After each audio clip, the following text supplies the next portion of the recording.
What would you do if someone from beyond offered you to forget everything? All your pain, all your losses, but at a price so dark that it could cost you your own soul. Because sometimes forgetting is not salvation, it is damnation. The Haunted Man and the Ghost's Bargain, Chapter 1. The Gift Bestowed. Everybody said so. Far be it from me to assert that what everybody says must be true. Everybody is, often, as likely to be wrong as right. In the general experience, everybody has been wrong so often, and it has taken, in most instances, such a weary while to find out how wrong, that the authority is proved to be fallible.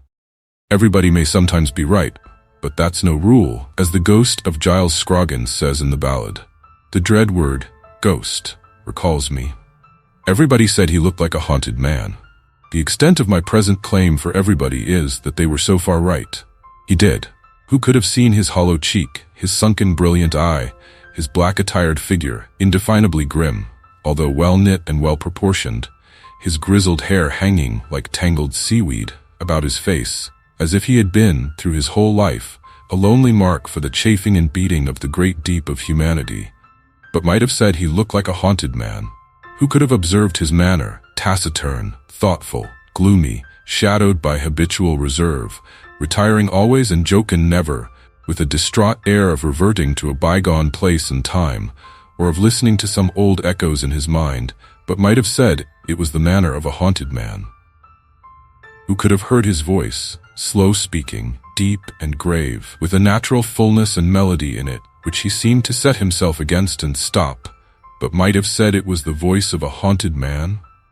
Who that had seen him in his inner chamber, part library and part laboratory, for he was, as the world knew, far and wide, a learned man in chemistry, and a teacher on whose lips and hands a crowd of aspiring ears and eyes hung daily? Who that had seen him there, upon a winter night, alone, surrounded by his drugs and instruments and books, the shadow of his shaded lamp, a monstrous beetle on the wall, motionless among a crowd of spectral shapes raised there by the flickering of the fire upon the quaint objects around him. Some of these phantoms, the reflection of glass vessels that held liquids, trembling at heart like things that knew his power to uncombine them, and to give back their component parts to fire and vapor. Who that had seen him then, his work done, and he pondering in his chair before the rusted grate and red flame, moving his thin mouth as if in speech, but silent as the dead, would not have said that the man seemed haunted, and the chamber too? Who might not, by a very easy flight of fancy, have believed that everything about him took this haunted tone, and that he lived on haunted ground? His dwelling was so solitary and vault-like, an old, retired part of an ancient endowment for students, once a brave edifice planted in an open place, but now the obsolete whim of forgotten architects. Smoke, age, and weather darkened, squeezed on every side by the overgrowing of the great city, and choked like an old well with stones and bricks. Its small quadrangles, lying down in very pits formed by the streets and buildings, which in course of time had been constructed above its heavy chimney stacks. Its old trees, insulted by the neighboring smoke, which deigned to droop so low when it was very feeble, and the weather very moody. Its grass plots, struggling with the mildewed earth to be grass, or to win any show of compromise. Its silent pavements, unaccustomed to the tread of feet, and even to the observation of eyes, except when a stray face looked down from the upper world, wondering what nook it was. Its sundial in a little bricked-up corner, where no sun had straggled for 100 years, but where, in compensation for the sun's neglect, the snow would lie for weeks when it lay nowhere else, and the black east wind would spin like a huge humming top, when in all other places it was silent and still.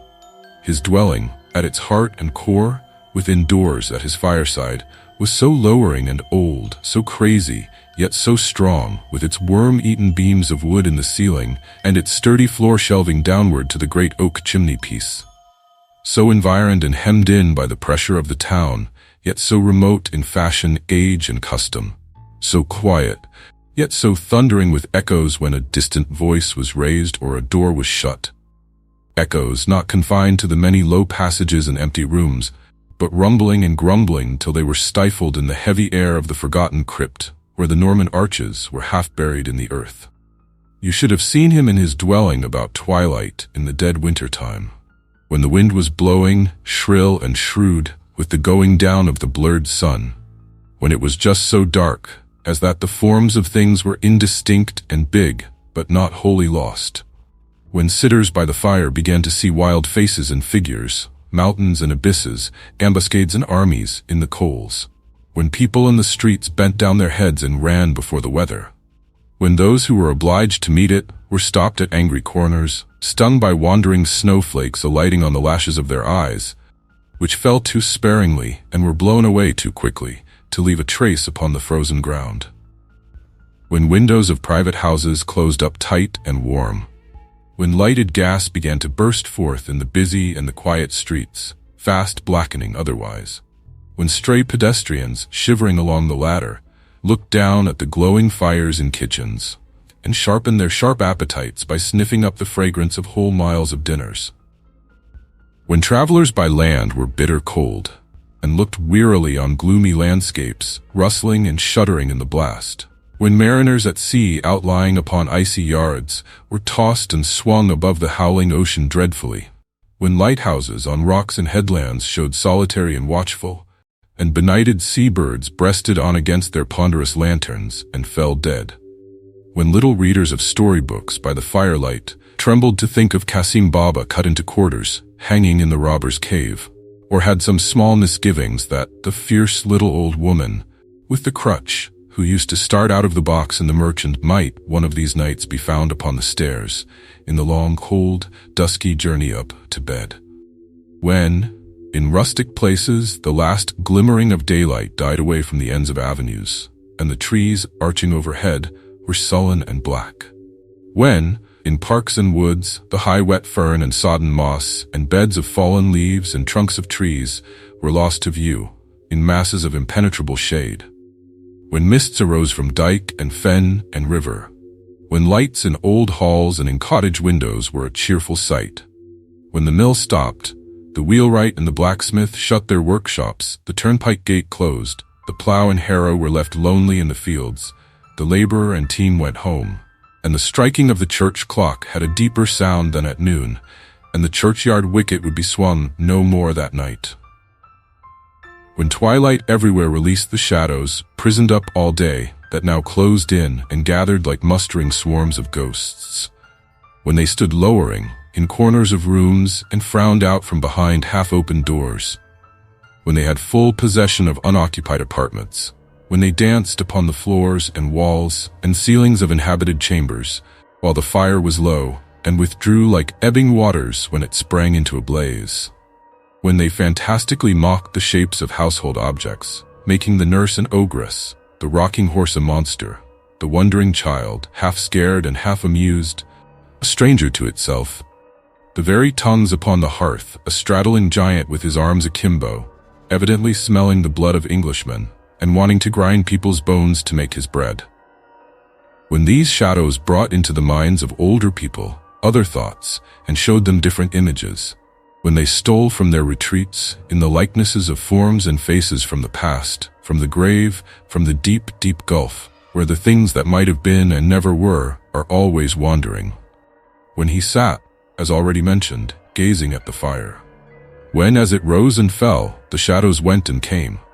When he took no heed of them with his bodily eyes, but, let them come or let them go, looked fixedly at the fire. You should have seen him then. When the sounds that had arisen with the shadows and come out of their lurking places at the twilight summons seemed to make a deeper stillness all about him. When the wind was rumbling in the chimney and sometimes crooning, sometimes howling, in the house. When the old trees outside were so shaken and beaten that one querulous old rook, unable to sleep, protested now and then, in a feeble, dozy, high-up caw. When, at intervals, the window trembled, the rusty vane upon the turret top complained, the clock beneath it recorded that another quarter of an hour was gone, or the fire collapsed and fell in with a rattle. When a knock came at his door, in short, as he was sitting so, and roused him. "Who's that?" said he. "Come in." Surely there had been no figure leaning on the back of his chair, no face looking over it. It is certain that no gliding footstep touched the floor, as he lifted up his head with a start and spoke. And yet there was no mirror in the room on whose surface his own form could have cast its shadow for a moment, and something had passed darkly and gone. "I'm humbly fearful, sir," said a fresh-colored busy man, holding the door open with his foot for the admission of himself in a wooden tray he carried, and letting it go again by very gentle and careful degrees, when he and the tray had got in, lest it should close noisily, "that it's a good bit past the time tonight, but Mrs. William has been taken off her legs so often." "By the wind? I have heard it rising."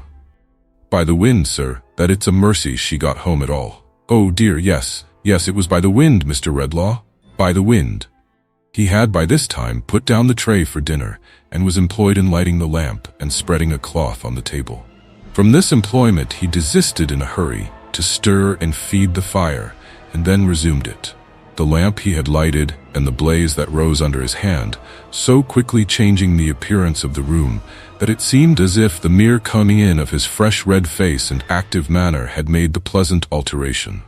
"Mrs. William is of course subject at any time, sir, to be taken off her balance by the elements. She is not formed superior to that."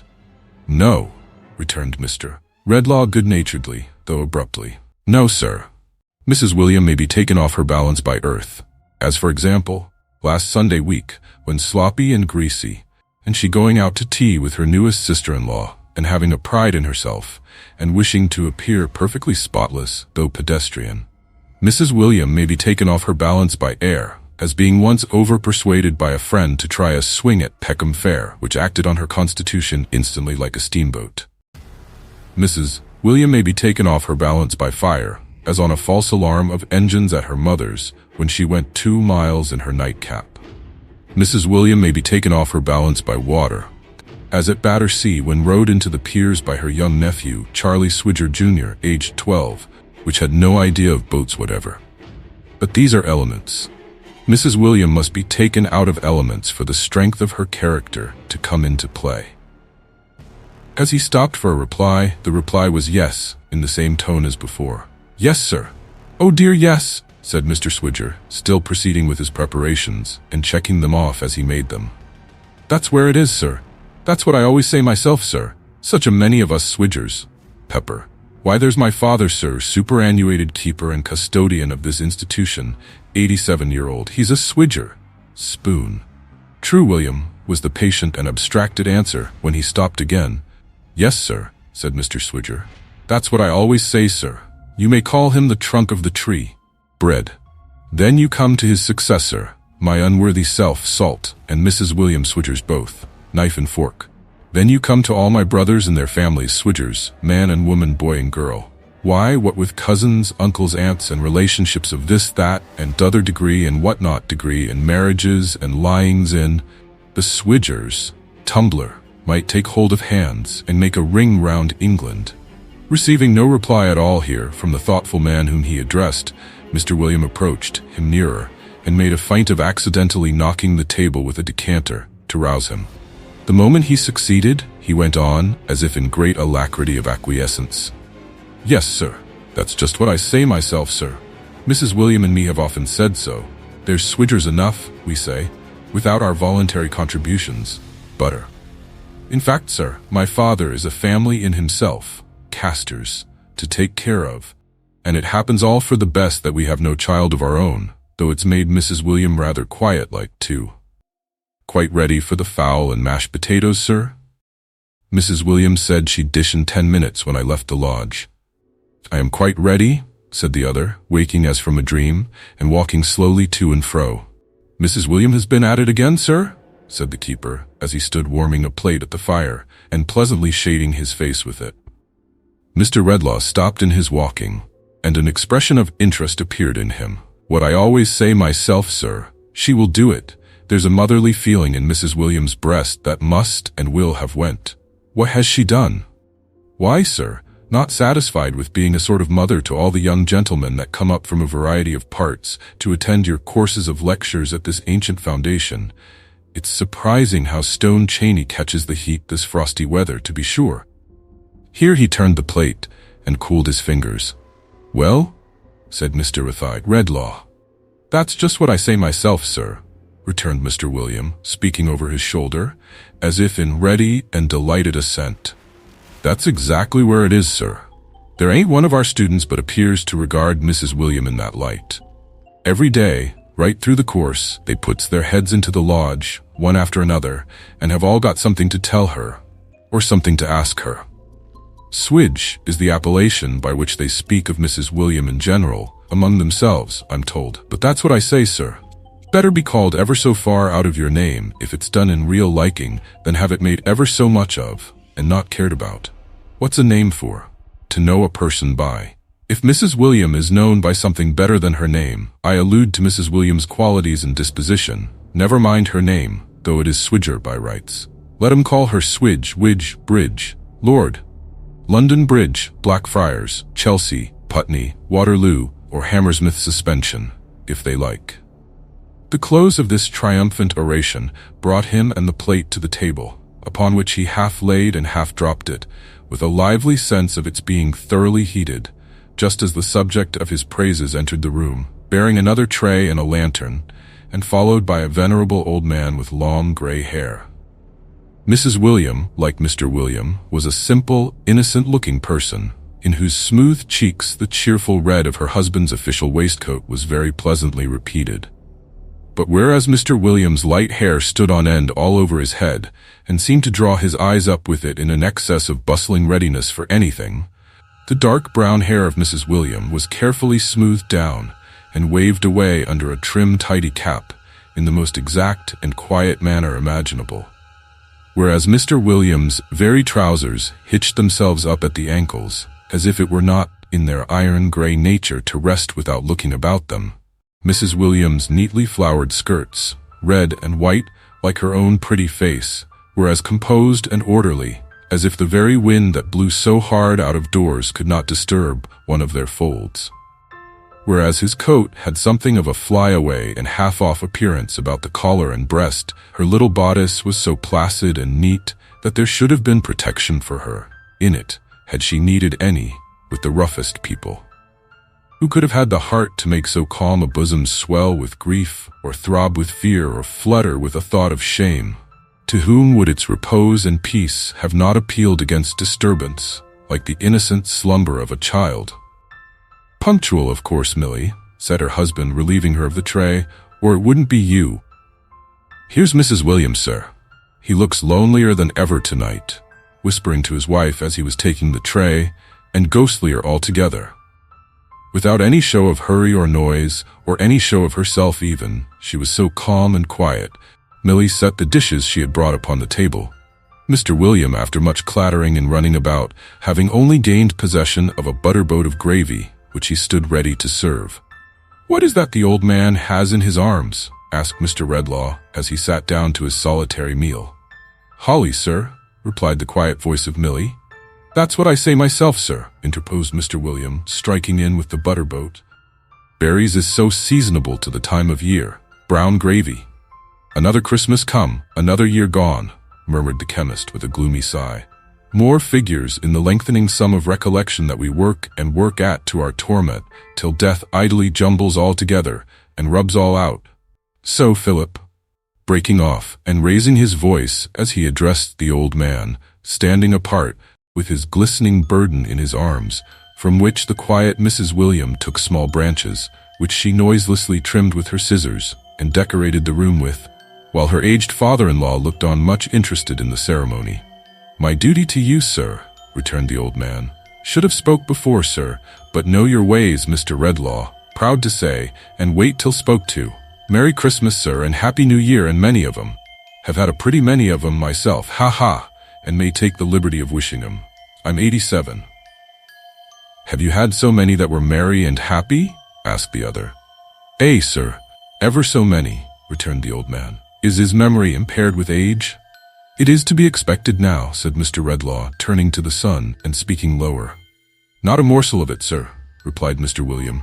"That's exactly what I say myself, sir. There never was such a memory as my father's. He's the most wonderful man in the world. He don't know what forgetting means. It's the very observation I'm always making to Mrs. William, sir, if you'll believe me." Mr. Swidger, in his polite desire to seem to acquiesce at all events, delivered this as if there were no iota of contradiction in it, and it were all said in unbounded and unqualified assent. The chemist pushed his plate away, and rising from the table, walked across the room to where the old man stood, looking at a little sprig of holly in his hand. "It recalls the time when many of those years were old and new then?" he said, observing him attentively and touching him on the shoulder. "Does it?" "Oh, many, many," said Philip, half awaking from his reverie.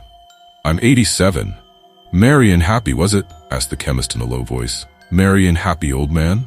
Maybe as high as that?" "No higher," said the old man, holding out his hand a little way above the level of his knee, and looking retrospectively at his questioner. "When I first remember 'em, cold, sunshiny day it was, out a-walking, when someone, it was my mother as sure as you stand there, though I don't know what her blessed face was like, for she took ill and died that Christmas time, told me they were food for birds." The pretty little fellow thought, "That's me, you understand. That birds' eyes were so bright perhaps, because the berries that they lived on in the winter were so bright. I recollect that. And I'm 87. "Merry and happy," mused the other, bending his dark eyes upon the stooping figure with a smile of compassion. "Merry and happy, and remember well?" Ay," resumed the old man, catching the last words.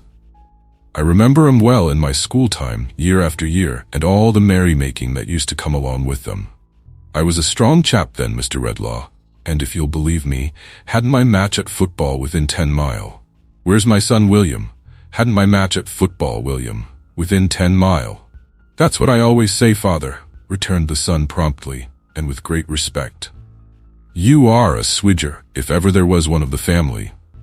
"Dear," said the old man, shaking his head as he again looked at the holly. "His mother, my son William's my youngest son, and I have sat among them all, boys and girls, little children and babies, many a year, when the berries like these were not shining half so bright all round us as their bright faces. Many of 'em are gone, she's gone, and my son George, our eldest, who was her pride more than all the rest, is fallen very low. But I can see them, when I look here, alive and healthy, as they used to be in those days. And I can see him, thank God, in his innocence. It's a blessed thing to me, at 87. The keen look that had been fixed upon him with so much earnestness had gradually sought the ground. "When my circumstances got to be not so good as formerly, through not being honestly dealt by, and I first come here to be custodian," said the old man, "which was upwards of 50 years ago. Where's my son William? More than half a century ago, William." "That's what I say, father," replied the son, as promptly and dutifully as before. "That's exactly where it is. 2 times 0's an 0, and twice 5 10, and there's 100 of 'em. It was quite a pleasure to know that one of our founders, or more correctly speaking," said the old man, with a great glory in his subject and his knowledge of it, "one of the learned gentlemen that helped endow us in Queen Elizabeth's time, for we were founded afore her day, left in his will, among the other bequests he made us, so much to buy holly, for garnishing the walls and windows, come Christmas. There was something homely and friendly in it. Being but strange here, then, and coming at Christmas time, we took a liking for his very picture that hangs in what used to be, anciently, afore our 10 poor gentlemen commuted for an annual stipend in money, our great dinner hall. A sedate gentleman in a peaked beard, with a ruff round his neck, and a scroll below him in Old English letters, "Lord, keep my memory green." You know all about him, Mr. Redlaw? "I know the portrait hangs there, Philip." "Yes, sure, it's the second on the right, above the paneling. I was going to say, he has helped to keep my memory green. I thank him, for going round the building every year, as I'm a-doing now, and freshening up the bare rooms with these branches and berries, freshens up my bare old brain. One year brings back another, and that year another, and those others numbers. At last it seems to me as if the birth time of our Lord was the birth time of all I have ever had affection for, or mourned for, or delighted in. And there are pretty many, for I'm 87. "Merry and happy," murmured Redlaw to himself. The room began to darken strangely. "So you see, sir," pursued old Philip, whose hale wintry cheek had warmed into a ruddier glow, and whose blue eyes had brightened while he spoke, "I have plenty to keep, when I keep this present season. Now where's my quiet mouse? Chattering's the sin of my time of life, and there's half the building to do yet, if the cold don't freeze us first, or the wind don't blow us away, or the darkness don't swallow us up. The quiet mouse had brought her calm face to his side, and silently taken his arm before he finished speaking. "Come away, my dear," said the old man. "Mr. Redlaw won't settle to his dinner otherwise till it's cold as the winter. I hope you'll excuse me rambling on, sir, and I wish you good night, and once again, a merry—" "Stay," said Mr. Redlaw, resuming his place at the table, more, it would have seemed from his manner, to reassure the old keeper, than in any remembrance of his own appetite. "Spare me another moment, Philip. William, you were going to tell me something to your excellent wife's honor. It will not be disagreeable to her to hear you praise her." "What was it?" "Why, that's where it is, you see, sir," returned Mr. William Swidger, looking towards his wife in considerable embarrassment. "Mrs. Williams got her eye upon me." "But you're not afraid of Mrs. Williams' eye?" "Why, no, sir," returned Mr. Swidger. "That's what I say myself. It wasn't made to be afraid of. It wouldn't have been made so mild if that was the intention. But I wouldn't like to, Millie him, you know, down in the buildings." Mr. William, standing behind the table and rummaging disconcertedly among the objects upon it, directed persuasive glances at Mrs. William and secret jerks of his head and thumb at Mr. Redlaw, as alluring her towards him. "Him, you know, my love," said Mr. William. "Down in the buildings. Tell my dear, you're the works of Shakespeare in comparison with myself. Down in the buildings, you know, my love. Student." "Student," repeated Mr. Redlaw, raising his head. "That's what I say, sir," cried Mr. William in the utmost animation of assent. "If it wasn't the poor student down in the buildings, why should you wish to hear it from Mrs. Williams' lips? Mrs. William, my dear, buildings." "I didn't know," said Millie with a quiet frankness, free from any haste or confusion, "that William had said anything about it, or I wouldn't have come. I asked him not to. It's a sick young gentleman, sir, and very poor, I am afraid, who is too ill to go home this holiday time, and lives, unknown to anyone, in but a common kind of lodging for a gentleman, down in Jerusalem buildings. That's all, sir." "Why have I never heard of him?" said the chemist, rising hurriedly. "Why has he not made his situation known to me? Sick, give me my hat and cloak. Poor. What house, what number?" "Oh, you mustn't go there, sir," said Millie, leaving her father-in-law and calmly confronting him with her collected little face and folded hands. "Not go there? Oh dear, no," said Millie, shaking her head as at a most manifest and self-evident impossibility. "It couldn't be thought of." "What do you mean? Why not?" "Why, you see, sir," said Mr. William Swidger, persuasively and confidentially, "that's what I say. Depend upon it, the young gentleman would never have made his situation known to one of his own sex. Mrs. Williams has got into his confidence, but that's quite different. They all confide in Mrs. William. They all trust her. A man, sir, couldn't have got a whisper out of him, but woman, sir, and Mrs. William combined. There is good sense and delicacy in what you say, William, returned Mr. Redlaw, observant of the gentle and composed face at his shoulder.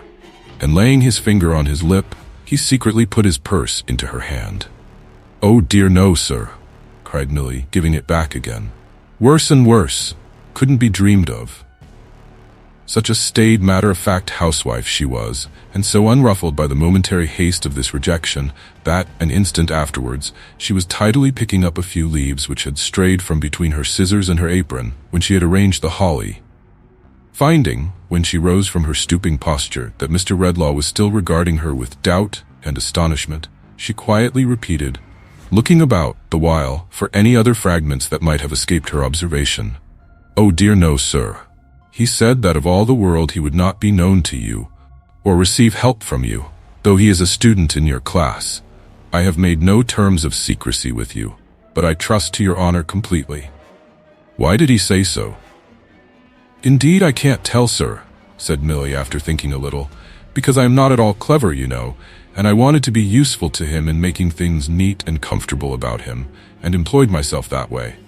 But I know he is poor and lonely, and I think he is somehow neglected too.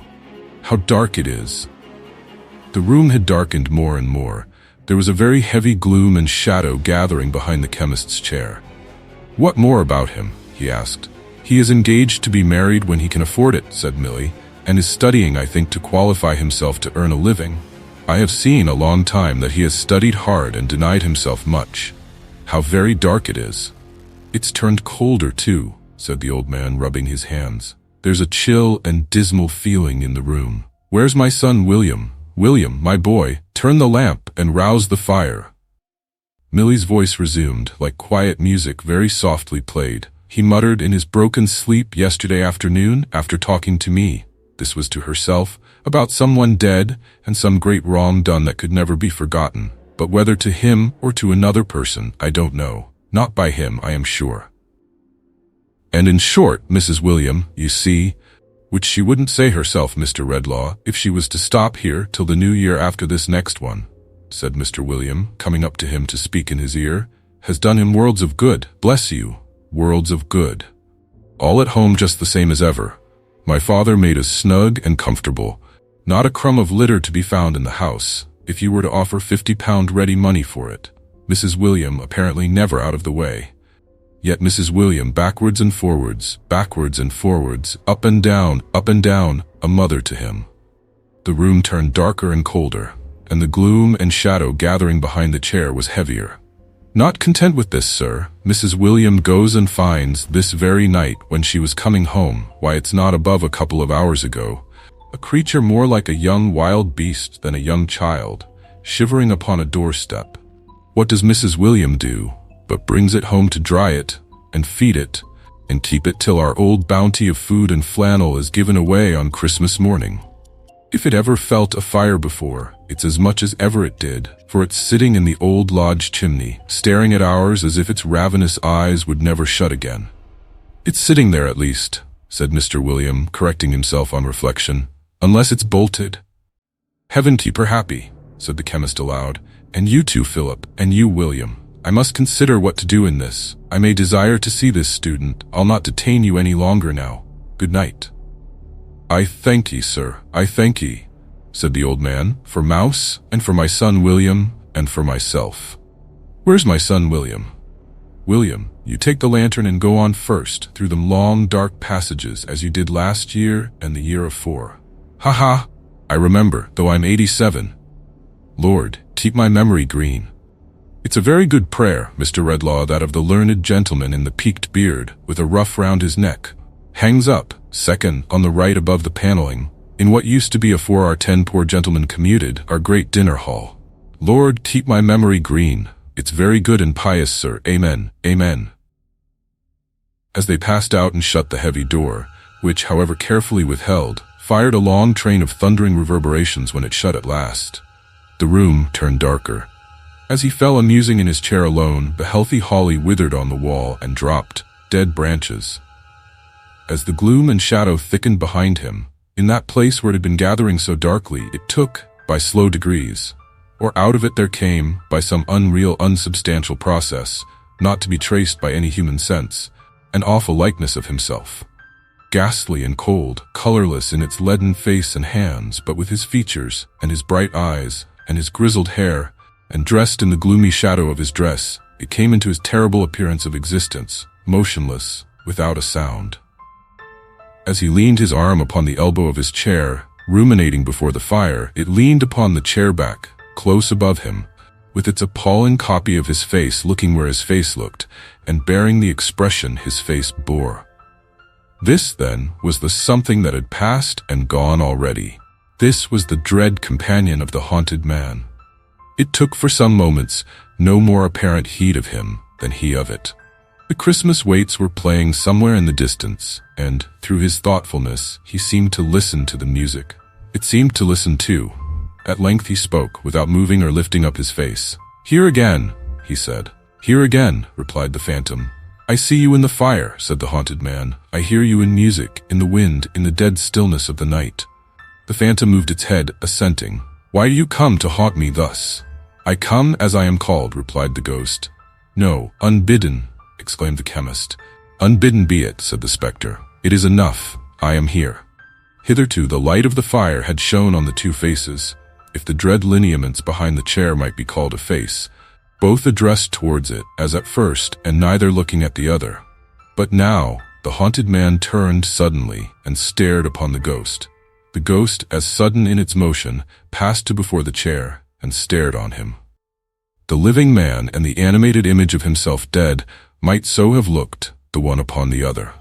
An awful survey, in a lonely and remote part of an empty old pile of building, on a winter night, with the loud wind going by upon its journey of mystery. Whence or whither, no man knowing since the world began, and the stars, in unimaginable millions, glittering through it from eternal space, where the world's bulk is as a grain, and its hoary age is infancy. "Look upon me," said the spectre. "I am he, neglected in my youth, and miserably poor, who strove and suffered, and still strove and suffered, until I hewed out knowledge from the mine where it was buried, and made rugged steps thereof for my worn feet to rest and rise on." "I am that man," returned the chemist. "No mother's self-denying love," pursued the phantom, "no father's counsel, aided me. A stranger came into my father's place when I was but a child, and I was easily an alien from my mother's heart. My parents, at the best, were of that sort whose care soon ends, and whose duty is soon done, who cast their offspring loose early as birds do theirs, and, if they do well, claim the merit, and, if ill, the pity." It paused and seemed to tempt and goad him with its look, and with the manner of its speech, and with its smile. "I am he," pursued the phantom, "who in this struggle upward found a friend. I made him, won him, bound him to me. We worked together side by side. All the love and confidence that in my earlier youth had had no outlet and found no expression, I bestowed on him." "Not all," said Redlaw hoarsely. "No, not all," returned the phantom. "I had a sister." The haunted man, with his head resting on his hands, replied, "I had." The phantom, with an evil smile, drew closer to the chair, and resting its chin upon its folded hands upon the back, and looking down into his face with searching eyes that seemed instinct with fire, went on. Such glimpses of the light of home as I had ever known had streamed from her. How young she was, how fair, how loving. I took her to the first poor roof that I was master of, and made it rich. She came into the darkness of my life, and made it bright. She is before me. I saw her in the fire, but now I hear her in music, in the wind, in the dead stillness of the night," returned the haunted man. "Did he love her?" said the phantom, echoing his contemplative tone. "I think he did once. I am sure he did. Better had she loved him less secretly, less dearly, from the shallower depths of a more divided heart. Let me forget it," said the chemist with an angry motion of his hand. "Let me blot it from my memory." The spectre, without stirring, and with its unwinking, cruel eyes still fixed upon his face, went on. "A dream like hers stole upon my own life." "It did," said Redlaw. "A love, as like hers," pursued the phantom, "as my inferior nature might cherish, arose in my own heart. I was too poor to bind its object to my fortune then, by any thread of promise or entreaty. I loved her far too well to seek to do it. But more than ever I had striven in my life, I strove to climb.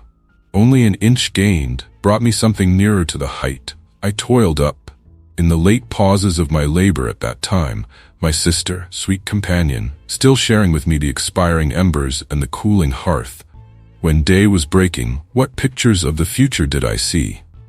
I saw them in the fire, but now," he murmured, "they come back to me in music, in the wind, in the dead stillness of the night, in the revolving years. Pictures of my own domestic life, in aftertime, with her who was the inspiration of my toil. Pictures of my sister, made the wife of my dear friend, on equal terms, for he had some inheritance, we none. Pictures of our sobered age and mellowed happiness, and of the golden links extending back so far that should bind us and our children in a radiant garland," said the phantom.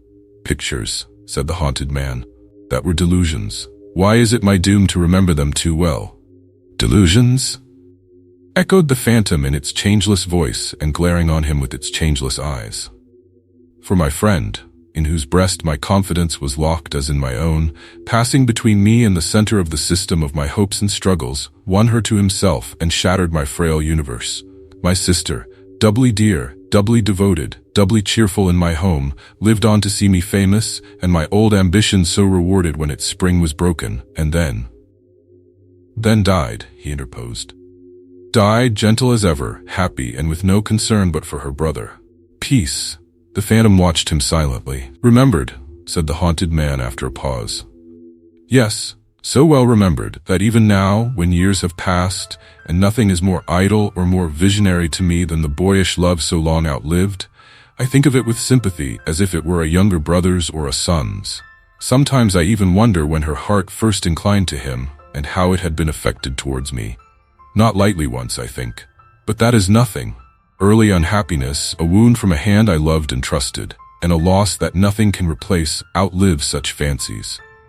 Thus, said the phantom, I bear within me a sorrow and a wrong. Thus I prey upon myself. Thus, memory is my curse, and if I could forget my sorrow and my wrong, I would. Mocker, said the chemist, leaping up and making with a wrathful hand at the throat of his other self. Why have I always that taunt in my ears?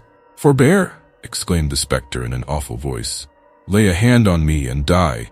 He stopped midway, as if its words had paralyzed him, and stood looking on it. It had glided from him. It had its arm raised high in warning, and a smile passed over its unearthly features, as it reared its dark figure in triumph. If I could forget my sorrow and wrong, I would, the ghost repeated. If I could forget my sorrow and my wrong, I would. Evil spirit of myself, returned the haunted man, in a low, trembling tone, my life is darkened by that incessant whisper. It is an echo, said the phantom. If it be an echo of my thoughts, as now, indeed, I know it is, rejoined the haunted man, why should I, therefore, be tormented? It is not a selfish thought. I suffer it to range beyond myself. All men and women have their sorrows, most of them their wrongs, ingratitude and sordid jealousy and interest, besetting all degrees of life. Who would not forget their sorrows and their wrongs? Who would not, truly, and be happier and better for it? Said the phantom. These revolutions of years which we commemorate, proceeded Redlaw, what do they recall? Are there any minds in which they do not reawaken some sorrow or some trouble? What is the remembrance of the old man who was here tonight? A tissue of sorrow and trouble. But common natures, said the phantom, with its evil smile upon its glassy face, unenlightened minds and ordinary spirits, do not feel or reason on these things like men of higher cultivation and profounder thought. Tempter, answered Redlaw, whose hollow look and voice I dread more than words can express, and from whom some dim foreshadowing of greater fear is stealing over me while I speak, I hear again an echo of my own mind. Receive it as a proof that I am powerful, returned the ghost. Hear what I offer. Forget the sorrow, wrong, and trouble you have known. Forget them, he repeated. I have the power to cancel their remembrance, to leave but very faint, confused traces of them that will die out soon, returned the spectre. Say, is it done? Stay, cried the haunted man, arresting by a terrified gesture the uplifted hand. I tremble with distrust and doubt of you, and the dim fear you cast upon me deepens into a nameless horror I can hardly bear. I would not deprive myself of any kindly recollection or any sympathy that is good for me or others. What shall I lose if I assent to this? What else will pass from my remembrance? No knowledge, no result of study, nothing but the intertwisted chain of feelings and associations, each in its turn dependent on and nourished by the banished recollections. Those will go. Are they so many? Said the haunted man, reflecting in alarm. They have been wont to show themselves in the fire, in music, in the wind, in the dead stillness of the night, in the revolving years, returned the phantom scornfully. In nothing else? The phantom held its peace, but having stood before him, silent for a little while, it moved towards the fire, then stopped. Decide, it said, before the opportunity is lost. A moment. I call heaven to witness, said the agitated man, that I have never been a hater of any kind, never morose, indifferent, or hard to anything around me. If, living here alone, I have made too much of all that was and might have been, and too little of what is, the evil, I believe, has fallen on me, and not on others. But if there were poison in my body, should I not, possessed of antidotes and knowledge how to use them, use them? If there be poison in my mind, and through this fearful shadow I can cast it out, shall I not cast it out? Say, said the spectre, is it done? A moment longer, he answered hurriedly. I would forget it if I could. Have I thought that, alone, or has it been the thought of thousands upon thousands, generation after generation? All human memory is fraught with sorrow and trouble. My memory is as the memory of other men, but other men have not this choice. Yes, I close the bargain. Yes, I will forget my sorrow, wrong, and trouble. Say, said the spectre, is it done? It is. It is, and take this with you, man whom I here renounce. The gift that I have given, you shall give again. Go where you will. Without recovering yourself the power that you have yielded up, you shall henceforth destroy its like in all whom you approach. Your wisdom has discovered that the memory of sorrow, wrong, and trouble is the lot of all mankind, and that mankind would be the happier in its other memories without it. Go. Be its benefactor. Freed from such remembrance, from this hour, carry involuntarily the blessing of such freedom with you. Its diffusion is inseparable and inalienable from you. Go. Be happy in the good you have won, and in the good you do. The phantom, which had held its bloodless hand above him while it spoke, as if in some unholy invocation or some ban, and which had gradually advanced its eyes so close to his that he could see how they did not participate in the terrible smile upon its face, but were a fixed, unalterable, steady horror, melted before him and was gone. As he stood rooted to the spot, possessed by fear and wonder, and imagining he heard repeated in melancholy echoes, dying away fainter and fainter, the words, "Destroy its like in all whom you approach," a shrill cry reached his ears. It came, not from the passages beyond the door, but from another part of the old building, and sounded like the cry of someone in the dark who had lost the way. He looked confusedly upon his hands and limbs, as if to be assured of his identity, and then shouted in reply, loudly and wildly, for there was a strangeness and terror upon him, as if he too were lost. The cry responding, and being nearer, he caught up the lamp, and raised a heavy curtain in the wall, by which he was accustomed to pass into and out of the theater where he lectured, which adjoined his room. Associated with youth and animation, and a high amphitheater of faces which his entrance charmed to interest in a moment, it was a ghostly place when all this life was faded out of it, and stared upon him like an emblem of death. "Hello," he cried. "Hello, this way. Come to the light." When, as he held the curtain with one hand, and with the other raised the lamp and tried to pierce the gloom that filled the place, something rushed past him into the room like a wild cat and crouched down in a corner. "What is it?" he said hastily. He might have asked, "What is it?" even had he seen it well, as presently he did when he stood looking at it gathered up in its corner. A bundle of tatters, held together by a hand, in size and form almost an infant's, but in its greedy, desperate little clutch, a bad old man's. A face rounded and smoothed by some half-dozen years, but pinched and twisted by the experiences of a life. Bright eyes, but not youthful. Naked feet, beautiful in their childish delicacy. Ugly in the blood and dirt that cracked upon them. A baby savage, a young monster, a child who had never been a child, a creature who might live to take the outward form of man, but who, within, would live and perish a mere beast. Used already to be worried and hunted like a beast, the boy crouched down as he was looked at, and looked back again and interposed his arm to ward off the expected blow. "I'll bite," he said, "if you hit me." The time had been, and not many minutes since, when such a sight as this would have wrung the chemist's heart. He looked upon it now coldly, but with a heavy effort to remember something, he did not know what. He asked the boy what he did there, and whence he came. "Where's the woman?" he replied. "I want to find the woman." "Who?" "The woman. Her that brought me here, and set me by the large fire. She was so long gone that I went to look for her, and lost myself. I don't want you, I want the woman." He made a spring so suddenly to get away, that the dull sound of his naked feet upon the floor was near the curtain, when Redlaw caught him by his rags. "Come, you let me go," muttered the boy, struggling and clenching his teeth. "I've done nothing to you. Let me go, will you, to the woman." "That is not the way. There is a nearer one," said Redlaw, detaining him, in the same blank effort to remember some association that ought, of right, to bear upon this monstrous object. "What is your name?" "Got none." "Where do you live?" "Live, what's that?" The boy shook his hair from his eyes to look at him for a moment, and then, twisting round his legs and wrestling with him, broke again into his repetition of, "You let me go, will you? I want to find the woman." The chemist led him to the door. "This way," he said, looking at him still confusedly, but with repugnance and avoidance growing out of his coldness. "I'll take you to her." The sharp eyes in the child's head, wandering round the room, lighted on the table where the remnants of the dinner were. "Give me some of that." he said, covetously. "Has she not fed you? I shall be hungry again tomorrow, shan't I? Ain't I hungry every day?" Finding himself released, he bounded at the table like some small animal of prey, and hugging to his breast bread and meat and his own rags all together, said, "There, now take me to the woman." As the chemist, with a newborn dislike to touch him, sternly motioned him to follow, and was going out of the door, he trembled and stopped. "The gift that I have given, you shall give again, go where you will." The phantom's words were blowing in the wind, and the wind blew chill upon him. "I'll not go there, tonight," he murmured faintly. "I'll go nowhere tonight.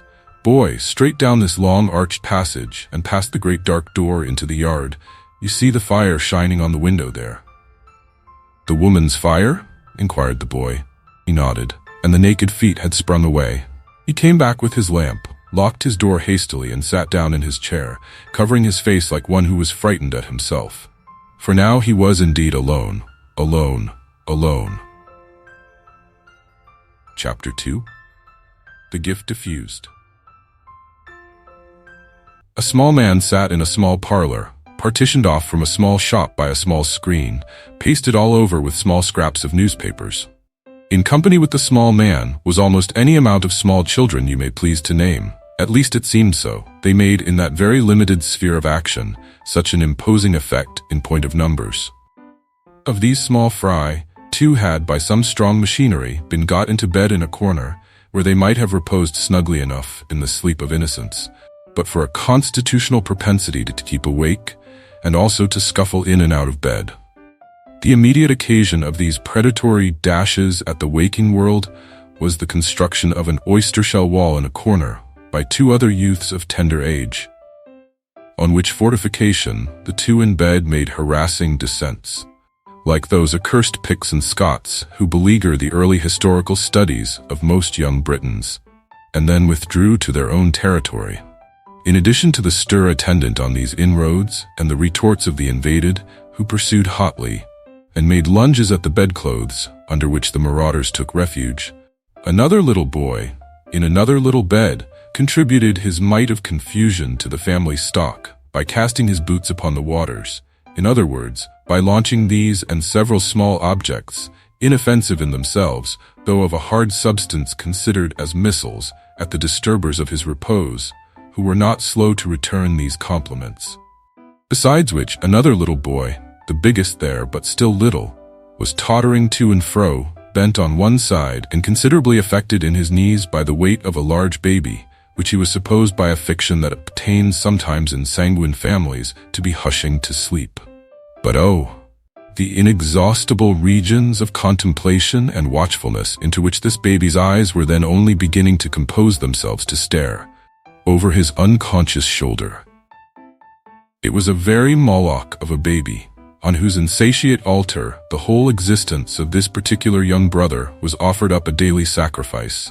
Its personality may be said to have consisted in its never being quiet, in any one place, for 5 consecutive minutes, and never going to sleep when required. Tetterby's baby was as well known in the neighborhood as the postman or the potboy. It roved from doorstep to doorstep in the arms of little Johnny Tetterby, and lagged heavily at the rear of troops of juveniles who followed the tumblers or the monkey, and came up, all on one side, a little too late for everything that was attractive, from Monday morning until Saturday night. Wherever childhood congregated to play, there was little Moloch making Johnny fag and toil. Wherever Johnny desired to stay, little Moloch became fractious and would not remain.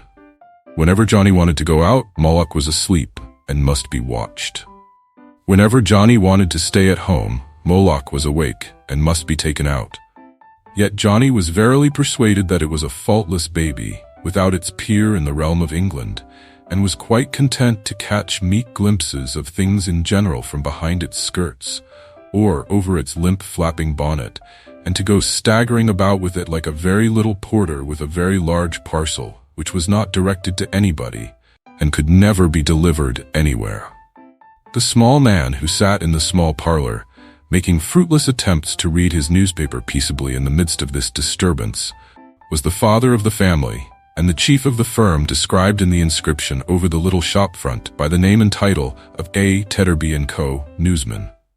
Indeed, strictly speaking, he was the only personage answering to that designation, as Co was a mere poetical abstraction, altogether baseless and impersonal. Tetterby's was the corner shop in Jerusalem Buildings. There was a good show of literature in the window, chiefly consisting of picture newspapers out of date and serial pirates and footpads. Walking sticks, likewise, and marbles were included in the stock in trade. It had once extended into the light confectionery line, but it would seem that those elegancies of life were not in demand about Jerusalem Buildings, for nothing connected with that branch of commerce remained in the window, except a sort of small glass lantern containing a languishing mass of bullseyes, which had melted in the summer and congealed in the winter until all hope of ever getting them out, or of eating them without eating the lantern too, was gone forever. Tetterby's had tried its hand at several things. It had once made a feeble little dart at the toy business.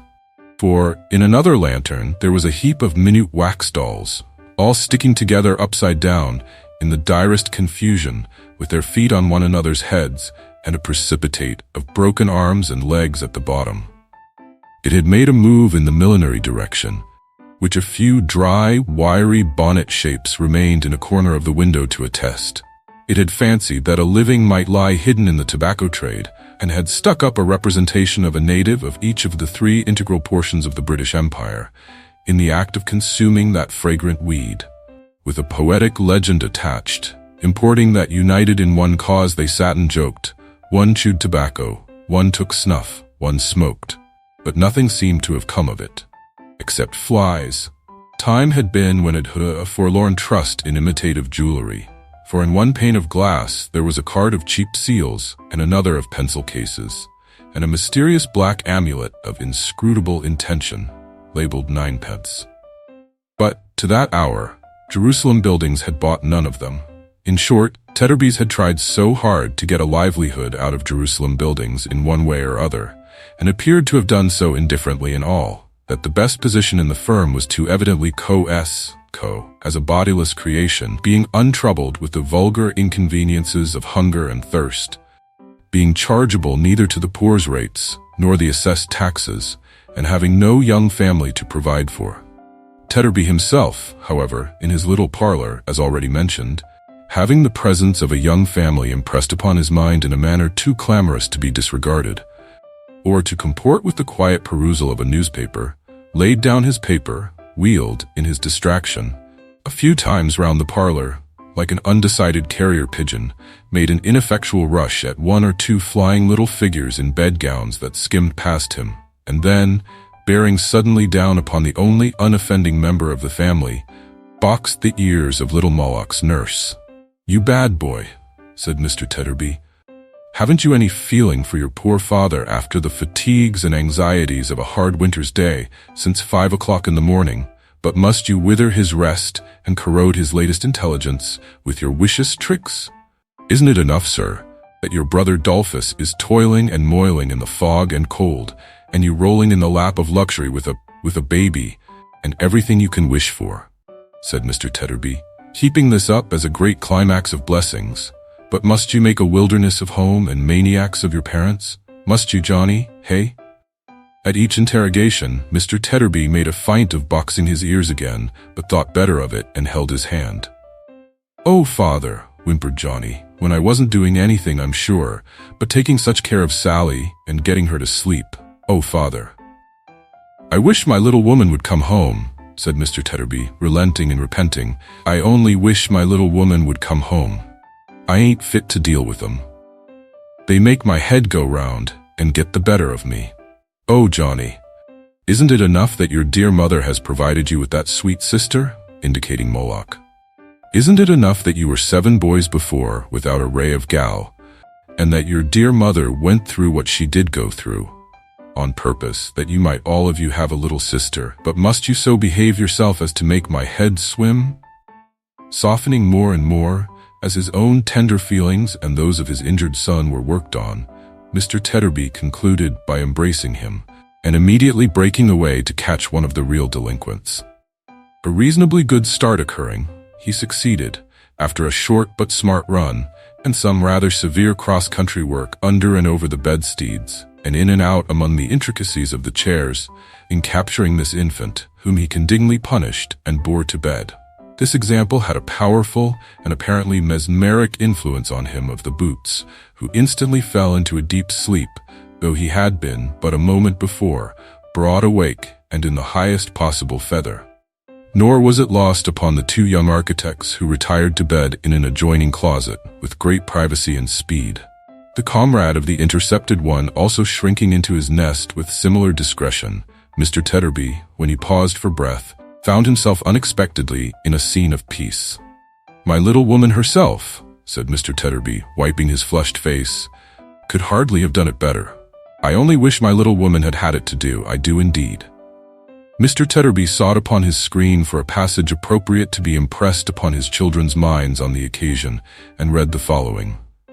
"It is an undoubted fact that all remarkable men have had remarkable mothers, and have respected them in after life as their best friends. Think of your own remarkable mother, my boys," said Mr. Tetterby, "and know her value while she is still among you." He sat down again in his chair by the fire, and composed himself, cross-legged, over his newspaper.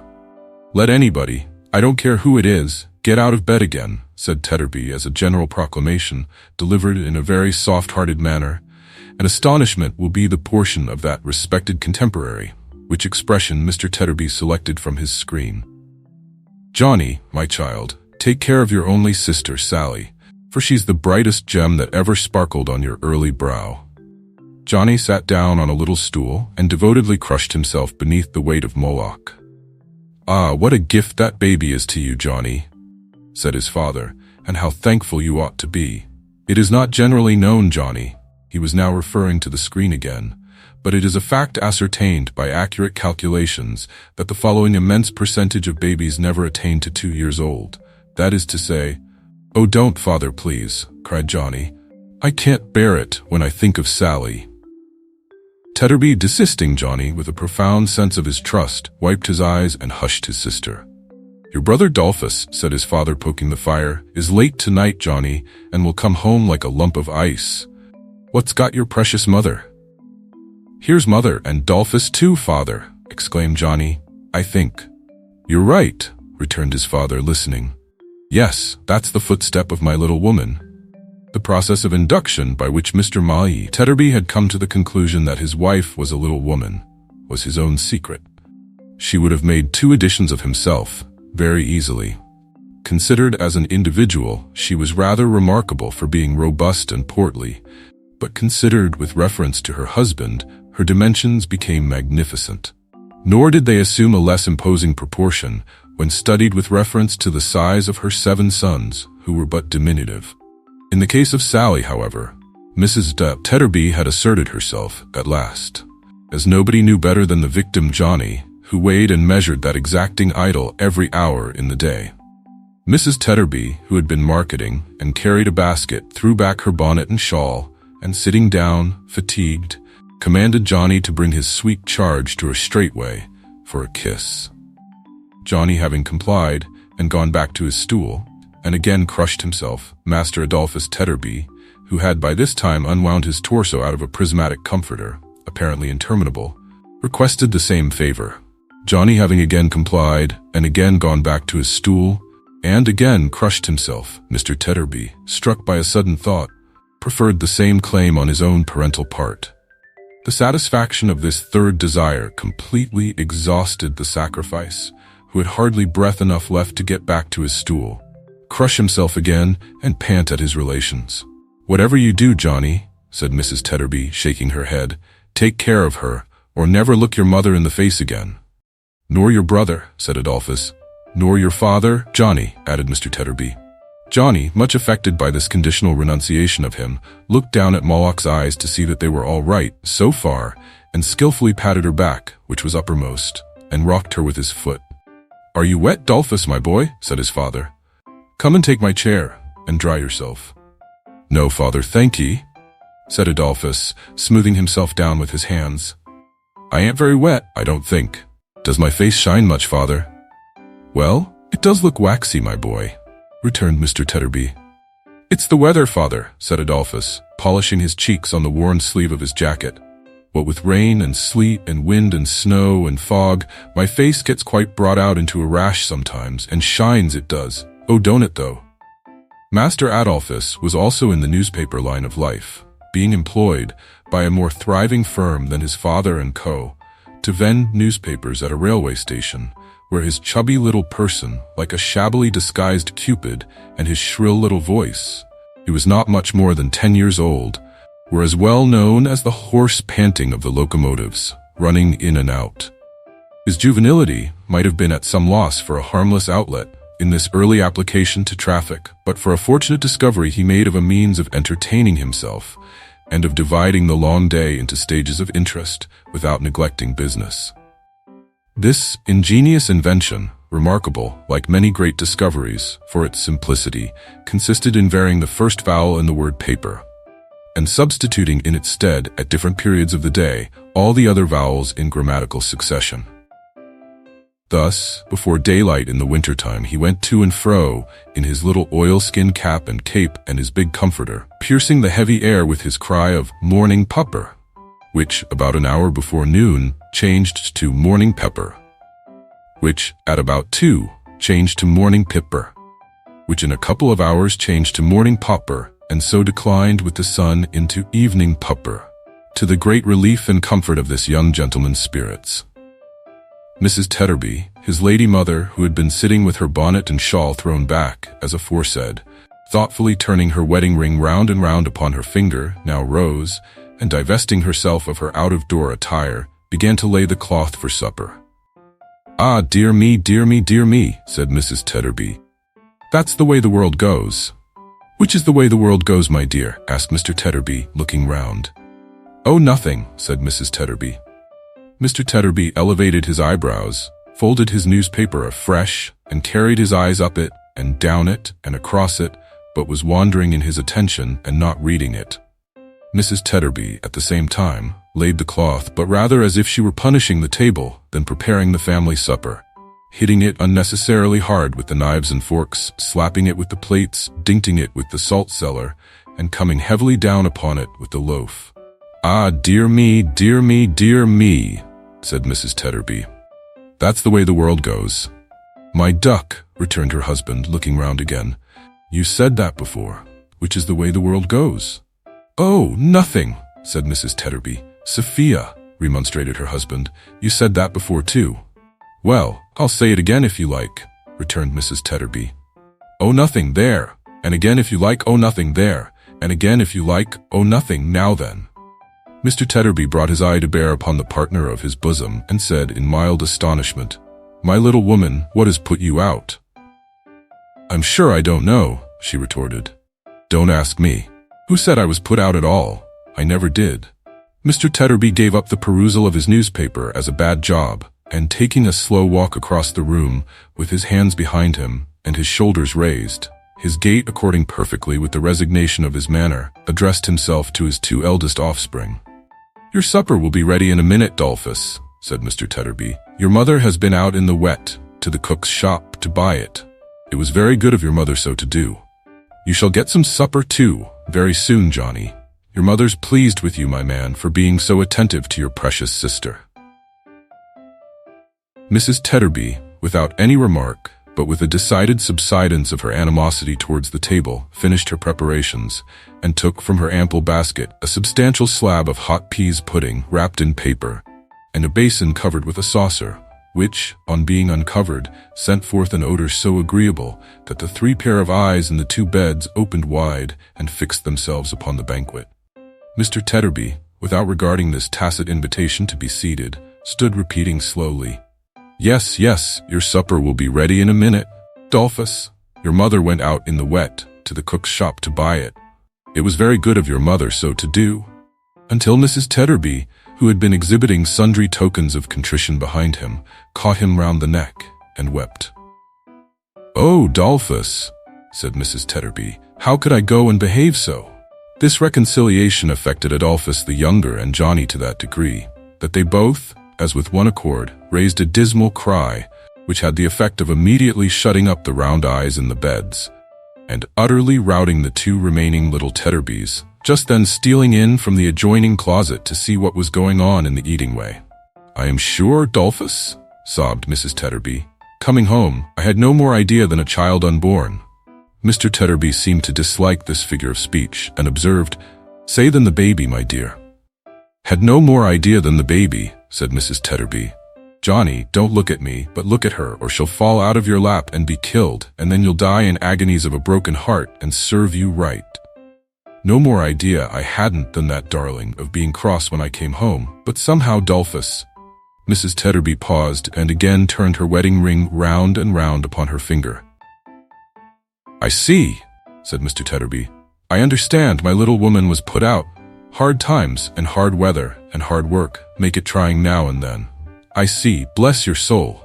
No wonder. Dolph, my man," continued Mr. Tetterby, exploring the basin with a fork, "here's your mother been and bought, at the cook's shop, besides peas pudding, a whole knuckle of a lovely roast leg of pork, with lots of crackling left upon it, and with seasoning gravy and mustard quite unlimited. Hand in your plate, my boy, and begin while it's simmering." Master Adolphus, needing no second summons, received his portion with eyes rendered moist by appetite, and withdrawing to his particular stool, fell upon his supper tooth and nail. Johnny was not forgotten, but received his rations on bread, lest he should, in a flush of gravy, trickle any on the baby. He was required, for similar reasons, to keep his pudding, when not on active service, in his pocket. There might have been more pork on the knucklebone, which knucklebone the carver at the cook's shop had assuredly not forgotten in carving for previous customers. But there was no stint of seasoning, and that is an accessory dreamily suggesting pork, and pleasantly cheating the sense of taste. The peas pudding too, the gravy and mustard, like the eastern rose in respect of the nightingale, if they were not absolutely pork, had lived near it. So, upon the whole, there was the flavor of a middle-sized pig. It was irresistible to the Tetterbys in bed, who, though professing to slumber peacefully, crawled out when unseen by their parents, and silently appealed to their brothers for any gastronomic token of fraternal affection.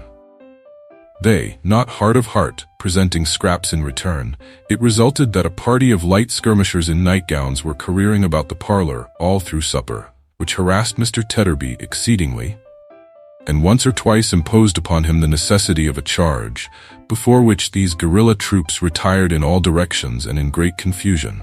Mrs. Tetterby did not enjoy her supper. There seemed to be something on Mrs. Tetterby's mind. At one time she laughed without reason, and at another time she cried without reason, and at last she laughed and cried together in a manner so very unreasonable that her husband was confounded. "My little woman," said Mr. Tetterby, "if the world goes that way, it appears to go the wrong way, and to choke you." "Give me a drop of water," said Mrs. Tetterby, struggling with herself, "and don't speak to me for the present, or take any notice of me. Don't do it." Mr. Tetterby, having administered the water, turned suddenly on the unlucky Johnny, who was full of sympathy, and demanded why he was wallowing there, in gluttony and idleness, instead of coming forward with the baby, that the sight of her might revive his mother.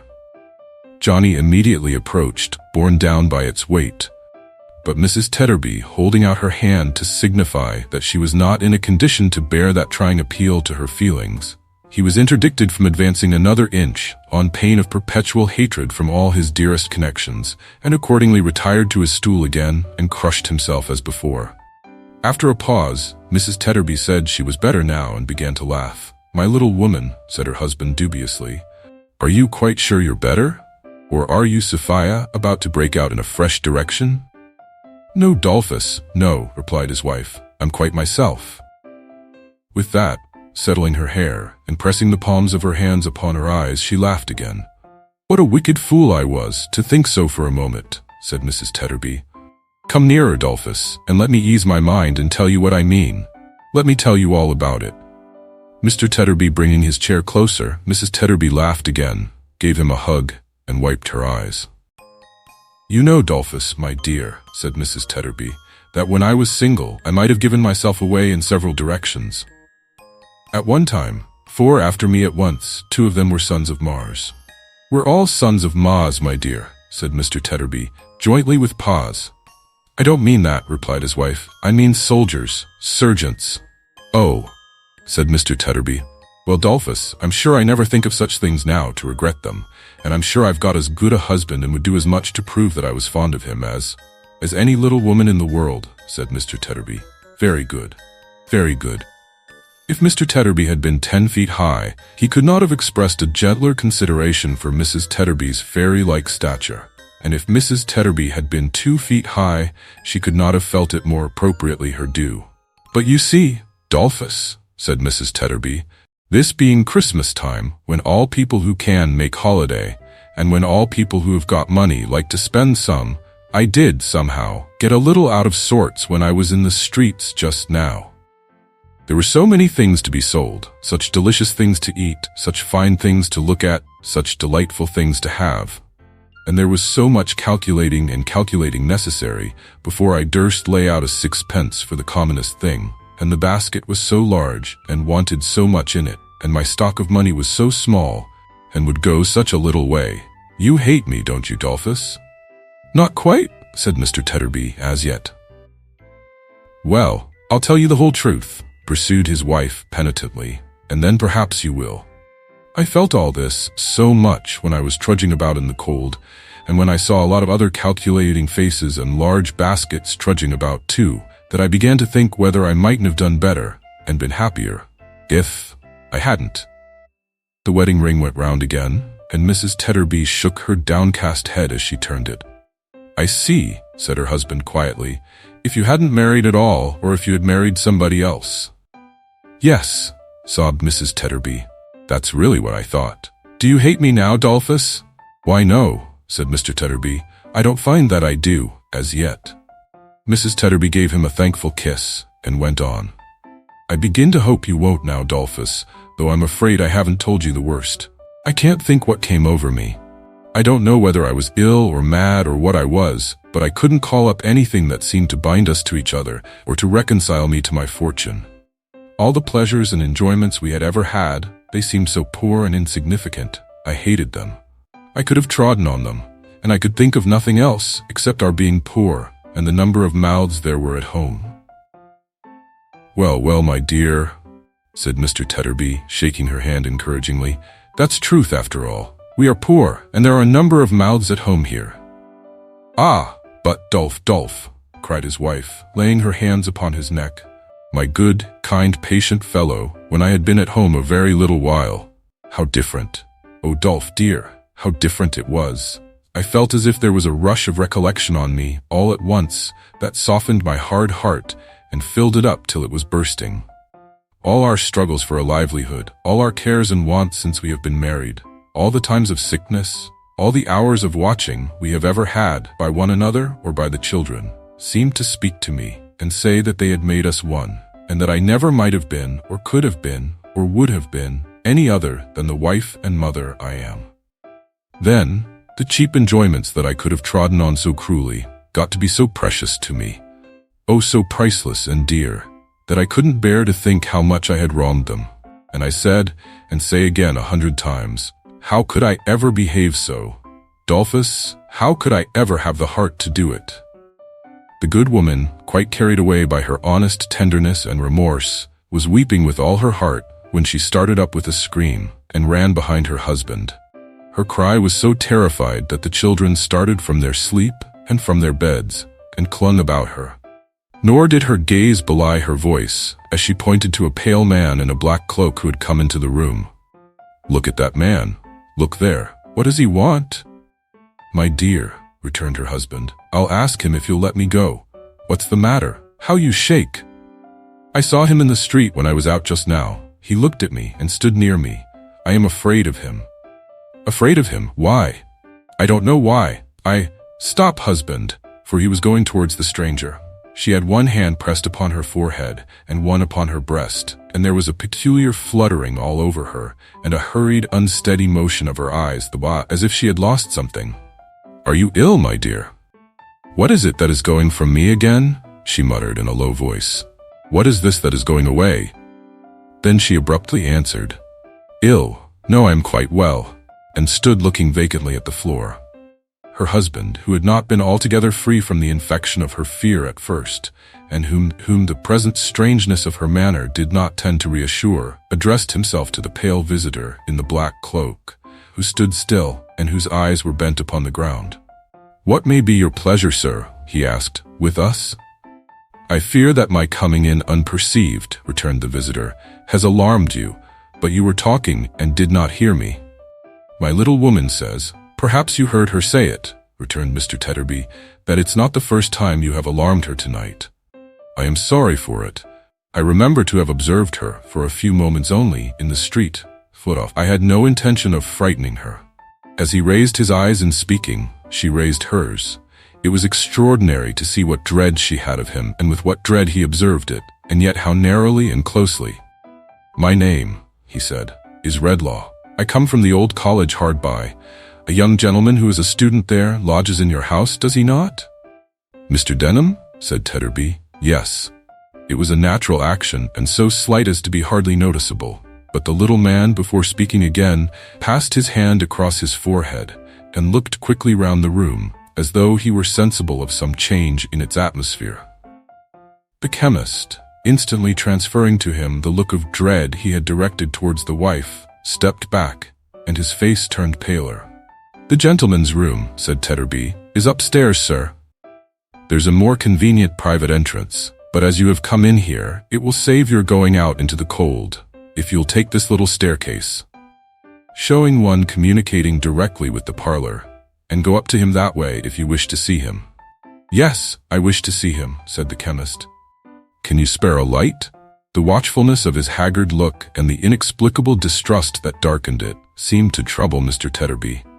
He paused, and looking fixedly at him in return, stood for a minute or so like a man stupefied or fascinated.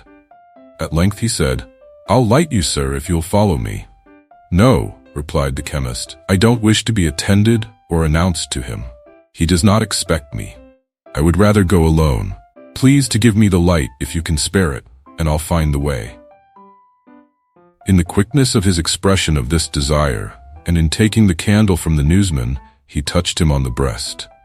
Withdrawing his hand hastily, almost as though he had wounded him by accident, for he did not know in what part of himself his new power resided, or how it was communicated, or how the manner of its reception varied in different persons, he turned and ascended the stair. But when he reached the top, he stopped and looked down. The wife was standing in the same place, twisting her ring round and round upon her finger. The husband, with his head bent forward on his breast, was musing heavily and sullenly. The children, still clustering about the mother, gazed timidly after the visitor and nestled together when they saw him looking down. "Come," said the father roughly. "There's enough of this. Get to bed here. The place is inconvenient and small enough," the mother added, "without you. Get to bed." The whole brood, scared and sad, crept away, little Johnny and the baby lagging last. The mother, glancing contemptuously round the sordid room, and tossing from her the fragments of their meal, stopped on the threshold of her task of clearing the table, and sat down, pondering idly and dejectedly. The father betook himself to the chimney corner, and impatiently raking the small fire together, bent over it as if he would monopolize it all. They did not interchange a word. The chemist, paler than before, stole upward like a thief, looking back upon the change below and dreading equally to go on or return.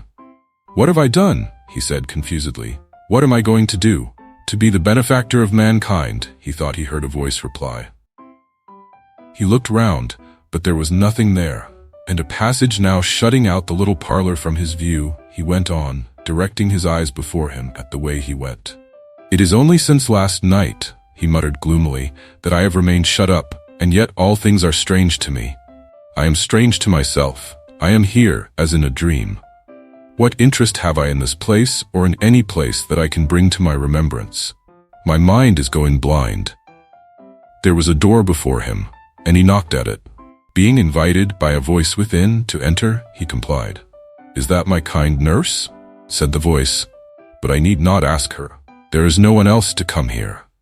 It spoke cheerfully, though in a languid tone, and attracted his attention to a young man lying on a couch, drawn before the chimney-piece, with the back towards the door. A meager, scanty stove, pinched and hollowed like a sick man's cheeks, and bricked into the center of a hearth that it could scarcely warm, contained the fire, to which his face was turned. Being so near the windy housetop, it wasted quickly, and with a busy sound, and the burning ashes dropped down fast. "They chink when they shoot out here," said the student, smiling. "So, according to the gossips, they are not coffins, but purses. I shall be well and rich yet some day, if it please God, and shall live perhaps to love a daughter Millie, in remembrance of the kindest nature and the gentlest heart in the world." He put up his hand as if expecting her to take it, but, being weakened, he lay still, with his face resting on his other hand, and did not turn round. The chemist glanced about the room, at the student's books and papers piled upon a table in a corner, where they and his extinguished reading lamp, now prohibited and put away, told of the attentive hours that had gone before this illness, and perhaps caused it, at such signs of his old health and freedom as the out-of-door attire that hung idle on the wall. At those remembrances of other and less solitary scenes, the little miniatures upon the chimney-piece, and the drawing of home. At that token of his emulation, perhaps, in some sort, of his personal attachment too, the framed engraving of himself, the looker-on. The time had been, only yesterday, when not one of these objects, in its remotest association of interest with the living figure before him, would have been lost on Redlaw. Now, they were but objects, or if any gleam of such connection shot upon him, it perplexed, and not enlightened him, as he stood looking round with a dull wonder. The student, recalling the thin hand which had remained so long untouched, raised himself on the couch, and turned his head. "Mr. Redlaw," he exclaimed, and started up. Redlaw put out his arm. "Don't come nearer to me. I will sit here. Remain you where you are." He sat down on a chair near the door, and having glanced at the young man standing leaning with his hand upon the couch, spoke with his eyes averted towards the ground. "I heard, by an accident, by what accident is no matter, that one of my class was ill and solitary. I received no other description of him than that he lived in this street. Beginning my inquiries at the first house in it, I have found him." "I have been ill, sir," returned the student, not merely with a modest hesitation, but with a kind of awe of him, "but am greatly better. An attack of fever, of the brain, I believe, has weakened me, but I am much better. I cannot say I have been solitary in my illness, or I should forget the ministering hand that has been near me." "You are speaking of the keeper's wife," said Redlaw. "Yes." The student bent his head as if he rendered her some silent homage. The chemist, in whom there was a cold, monotonous apathy, which rendered him more like a marble image on the tomb of the man who had started from his dinner yesterday at the first mention of this student's case, than the breathing man himself, glanced again at the student leaning with his hand upon the couch, and looked upon the ground, and in the air, as if for light for his blinded mind. "I remembered your name," he said, "when it was mentioned to me downstairs just now, and I recollect your face. We have held but very little personal communication together. Very little. You have retired and withdrawn from me more than any of the rest, I think?" The student signified assent. "And why?" said the chemist, not with the least expression of interest, but with a moody, wayward kind of curiosity. "Why? How comes it that you have sought to keep especially from me the knowledge of your remaining here at this season, when all the rest have dispersed, and of your being ill? I want to know why this is." The young man, who had heard him with increasing agitation, raised his downcast eyes to his face, and clasping his hands together, cried with sudden earnestness and with trembling lips, "Mr. Redlaw, you have discovered me. You know my secret." "Secret?" said the chemist harshly. "I know?" "Yes, your manner, so different from the interest and sympathy which endear you to so many hearts, your altered voice, the constraint there is in everything you say and in your looks," replied the student, "warn me that you know me. That you would conceal it even now is but a proof to me. God knows I need none, of your natural kindness and of the bar there is between us." A vacant and contemptuous laugh was all his answer.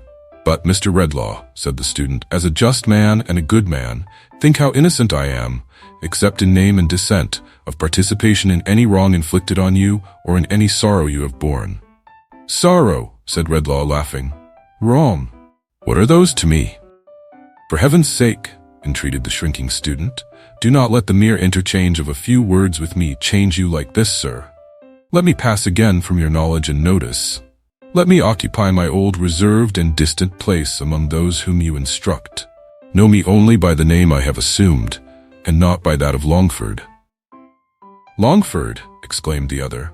He clasped his head with both his hands, and for a moment turned upon the young man his own intelligent and thoughtful face. But the light passed from it, like the sunbeam of an instant, and it clouded as before. "The name my mother bears, sir," faltered the young man. "The name she took, when she might perhaps have taken one more honored." Mr. Redlaw, hesitating, "I believe I know that history. Where my information halts, my guesses at what is wanting may supply something not remote from the truth. I am the child of a marriage that has not proved itself a well-assorted or a happy one. From infancy I have heard you spoken of with honor and respect, with something that was almost reverence. I have heard of such devotion, of such fortitude and tenderness, of such rising up against the obstacles which press men down, that my fancy, since I learnt my little lesson from my mother, has shed a luster on your name. At last, a poor student myself, from whom could I learn but you?" Redlaw, unmoved, unchanged, and looking at him with a staring frown, answered by no word or sign. "I cannot say," pursued the other, "I should try in vain to say, how much it has impressed me and affected me, to find the gracious traces of the past in that certain power of winning gratitude and confidence which is associated among us students, among the humblest of us, most, with Mr. Redlaw's generous name. Our ages and positions are so different, sir, and I am so accustomed to regard you from a distance, that I wonder at my own presumption when I touch, however lightly, on that theme. But to one who, I may say, who felt no common interest in my mother once, it may be something to hear, now that all is past, with what indescribable feelings of affection I have, in my obscurity, regarded him. With what pain and reluctance I have kept aloof from his encouragement, when a word of it would have made me rich, yet how I have felt it fit that I should hold my course, content to know him, and to be unknown." "Mr. Redlaw," said the student faintly, "what I would have said, I have said ill, for my strength is strange to me as yet. But for anything unworthy in this fraud of mine, forgive me, and for all the rest, forget me." The staring frown remained on Redlaw's face, and yielded to no other expression until the student, with these words, advanced towards him, as if to touch his hand, when he drew back and cried to him, "Don't come nearer to me." The young man stopped, shocked by the eagerness of his recoil, and by the sternness of his repulsion, and he passed his hand, thoughtfully, across his forehead. "The past is past," said the chemist. "It dies like the brutes. Who talks to me of its traces in my life? He raves or lies. What have I to do with your distempered dreams? If you want money, here it is. I came to offer it, and that is all I came for. There can be nothing else that brings me here," he muttered, holding his head again with both his hands. "There can be nothing else, and yet—" He had tossed his purse upon the table. As he fell into this dim cogitation with himself, the student took it up and held it out to him. "Take it back, sir," he said proudly, though not angrily. "I wish you could take from me with it the remembrance of your words and offer." "You do?" he retorted, with a wild light in his eyes. "You do?" "I do." The chemist went close to him, for the first time, and took the purse and turned him by the arm and looked him in the face. "There is sorrow and trouble and sickness, is there not?" he demanded, with a laugh. The wondering student answered, "Yes. In its unrest, in its anxiety, in its suspense, in all its train of physical and mental miseries," said the chemist, with a wild, unearthly exultation. "All best forgotten, are they not?" The student did not answer, but again passed his hand confusedly across his forehead. Redlaw still held him by the sleeve, when Millie's voice was heard outside. "I can see very well now," she said. "Thank you, Dolph. Don't cry, dear. Father and mother will be comfortable again tomorrow, and home will be comfortable too. A gentleman with him is there." Redlaw released his hold as he listened. "I have feared from the first moment," he murmured to himself, "to meet her. There is a steady quality of goodness in her that I dread to influence. I may be the murderer of what is tenderest and best within her bosom." She was knocking at the door. "Shall I dismiss it as an idle foreboding, or still avoid her?" he muttered, looking uneasily around. She was knocking at the door again. "Of all the visitors who could come here," he said, in a hoarse, alarmed voice, turning to his companion, "this is the one I should desire most to avoid. Hide me." The student opened a frail door in the wall, communicating where the garret roof began to slope towards the floor, with a small inner room. Redlaw passed in hastily, and shut it after him. The student then resumed his place upon the couch and called to her to enter. "Dear Mr. Edmund," said Milly, looking round, "they told me there was a gentleman here." "There is no one here but I." "There has been someone." Yes, there has been someone." She put her little basket on the table and went up to the back of the couch, as if to take the extended hand, but it was not there. A little surprised in her quiet way, she leaned over to look at his face and gently touched him on the brow. "Are you quite as well tonight? Your head is not so cool as in the afternoon." "Tut," said the student petulantly, "very little ails me." A little more surprise, but no reproach, was expressed in her face as she withdrew to the other side of the table and took a small packet of needlework from her basket. But she laid it down again on second thoughts, and going noiselessly about the room, set everything exactly in its place and in the neatest order, even to the cushions on the couch, which she touched with so light a hand that he hardly seemed to know it, as he lay looking at the fire. When all this was done, and she had swept the hearth, she sat down in her modest little bonnet to her work, and was quietly busy on it directly. "It's the new muslin curtain for the window, Mr. Edmund," said Milly, stitching away as she talked. "It will look very clean and nice, though it costs very little, and will save your eyes too from the light. My William says the room should not be too light just now, when you are recovering so well, or the glare might make you giddy." He said nothing, but there was something so fretful and impatient in his change of position that her quick fingers stopped, and she looked at him anxiously. "The pillows are not comfortable," she said, laying down her work and rising. "I will soon put them right." "They are very well," he answered. "Leave them alone, pray. You make so much of everything." He raised his head to say this, and looked at her so thanklessly that after he had thrown himself down again, she stood timidly pausing. However, she resumed her seat and her needle, without having directed even a murmuring look towards him, and was soon as busy as before. "I have been thinking, Mr. Edmund, that you have been often thinking of late, when I have been sitting by, how true the saying is, that adversity is a good teacher. Health will be more precious to you after this illness than it has ever been. And years hence, when this time of year comes round, and you remember the days when you lay here sick, alone, that the knowledge of your illness might not afflict those who are dearest to you, your home will be doubly dear and doubly blessed. Now, isn't that a good true thing?" She was too intent upon her work, and too earnest in what she said, and too composed and quiet altogether, to be on the watch for any look he might direct towards her in reply. So the shaft of his ungrateful glance fell harmless, and did not wound her.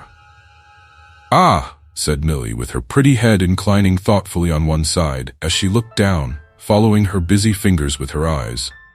"Even on me. And I am very different from you, Mr. Edmund, for I have no learning and don't know how to think properly. This view of such things has made a great impression since you have been lying ill. When I have seen you so touched by the kindness and attention of the people downstairs, I have felt that you thought even that experience some repayment for the loss of health. And I have read in your face, as plain as if it was a book, that but for some trouble and sorrow we should never know half the good there is about us." His getting up from the couch interrupted her, or she was going on to say more. "We needn't magnify the merit, Mrs. William," he rejoined slightingly. "The people downstairs will be paid in good time, I dare say, for any little extra service they may have rendered me, and perhaps they anticipate no less. I am much obliged to you too." Her fingers stopped, and she looked at him. "I can't be made to feel the more obliged by your exaggerating the case," he said. "I am sensible that you have been interested in me, and I say I am much obliged to you. What more would you have?" Her work fell on her lap, as she still looked at him walking to and fro with an intolerant air, and stopping now and then. "I say again, I am much obliged to you. Why weaken my sense of what is your due and obligation by preferring enormous claims upon me? Trouble, sorrow, affliction, adversity. One might suppose I had been dying a score of deaths here. "Do you believe, Mr. Edmund," she asked, rising and going nearer to him, "that I spoke of the poor people of the house, with any reference to myself, to me?" Laying her hand upon her bosom with a simple and innocent smile of astonishment. "Oh, I think nothing about it, my good creature," he returned. "I have had an indisposition which your solicitude, observe, I say solicitude, makes a great deal more of than it merits, and it's over, and we can't perpetuate it." He coldly took a book and sat down at the table. She watched him for a little while, until her smile was quite gone, and then, returning to where her basket was, said gently, "Mr. Edmund, would you rather be alone?" "There is no reason why I should detain you here," he replied. "Except," said Milly, hesitating and showing her work. "Oh, the curtain," he answered with a supercilious laugh. "That's not worth staying for." She made up the little packet again and put it in her basket. Then, standing before him with such an air of patient entreaty that he could not choose but look at her, she said, "If you should want me, I will come back willingly. When you did want me, I was quite happy to come. There was no merit in it. I think you must be afraid that, now you are getting well, I may be troublesome to you, but I should not have been, indeed. I should have come no longer than your weakness and confinement lasted. You owe me nothing, but it is right that you should deal as justly by me as if I was a lady, even the very lady that you love, and if you suspect me of meanly making much of the little I have tried to do to comfort your sick room, you do yourself more wrong than ever you can do me. That is why I am sorry. That is why I am very sorry." If she had been as passionate as she was quiet, as indignant as she was calm, as angry in her look as she was gentle, as loud of tone as she was low and clear, she might have left no sense of her departure in the room compared with that which fell upon the lonely student when she went away. He was gazing drearily upon the place where she had been, when Redlaw came out of his concealment and came to the door. "When sickness lays its hand on you again," he said, looking fiercely back at him, "may it be soon. Die here. Rot here." "What have you done?" returned the other, catching at his cloak. "What change have you wrought in me? What curse have you brought upon me? Give me back myself." "Give me back myself," exclaimed Redlaw like a madman. "I am infected. I am infectious. I am charged with poison for my own mind and the minds of all mankind. Where I felt interest, compassion, sympathy, I am turning into stone. Selfishness and ingratitude spring up in my blighting footsteps. I am only so much less base than the wretches whom I make so, that in the moment of their transformation I can hate them." As he spoke, the young man still holding to his cloak, he cast him off and struck him. Then wildly hurried out into the night air where the wind was blowing, the snow falling, the cloud drift sweeping on, the moon dimly shining, and where, blowing in the wind, falling with the snow, drifting with the clouds, shining in the moonlight, and heavily looming in the darkness, were the phantom's words, "The gift that I have given, you shall give again, go where you will." Whither he went, he neither knew nor cared, so that he avoided company. The change he felt within him made the busy streets a desert, and himself a desert, and the multitude around him, in their manifold endurances and ways of life, a mighty waste of sand, which the winds tossed into unintelligible heaps and made a ruinous confusion of. Those traces in his breast which the phantom had told him would die out soon, were not as yet so far upon their way to death, but that he understood enough of what he was and what he made of others to desire to be alone. This put it in his mind. He suddenly bethought himself, as he was going along, of the boy who had rushed into his room.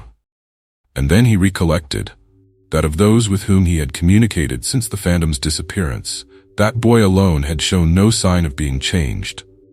Monstrous and odious as the wild thing was to him, he determined to seek it out and prove if this were really so, and also to seek it with another intention, which came into his thoughts at the same time. So resolving with some difficulty where he was, he directed his steps back to the old college, and to that part of it where the general porch was, and where, alone, the pavement was worn by the tread of the students' feet. The keeper's house stood just within the iron gates, forming a part of the chief quadrangle. There was a little cloister outside, and from that sheltered place he knew he could look in at the window of their ordinary room, and see who was within. The iron gates were shut, but his hand was familiar with the fastening, and drawing it back by thrusting in his wrist between the bars, he passed through softly, shut it again, and crept up to the window, crumbling the thin crust of snow with his feet.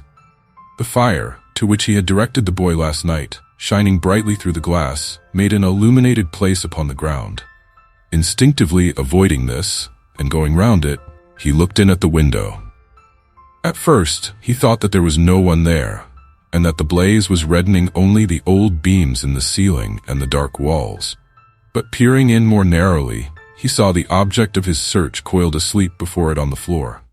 He passed quickly to the door, opened it, and went in. The creature lay in such a fiery heat that, as the chemist stooped to rouse him, it scorched his head.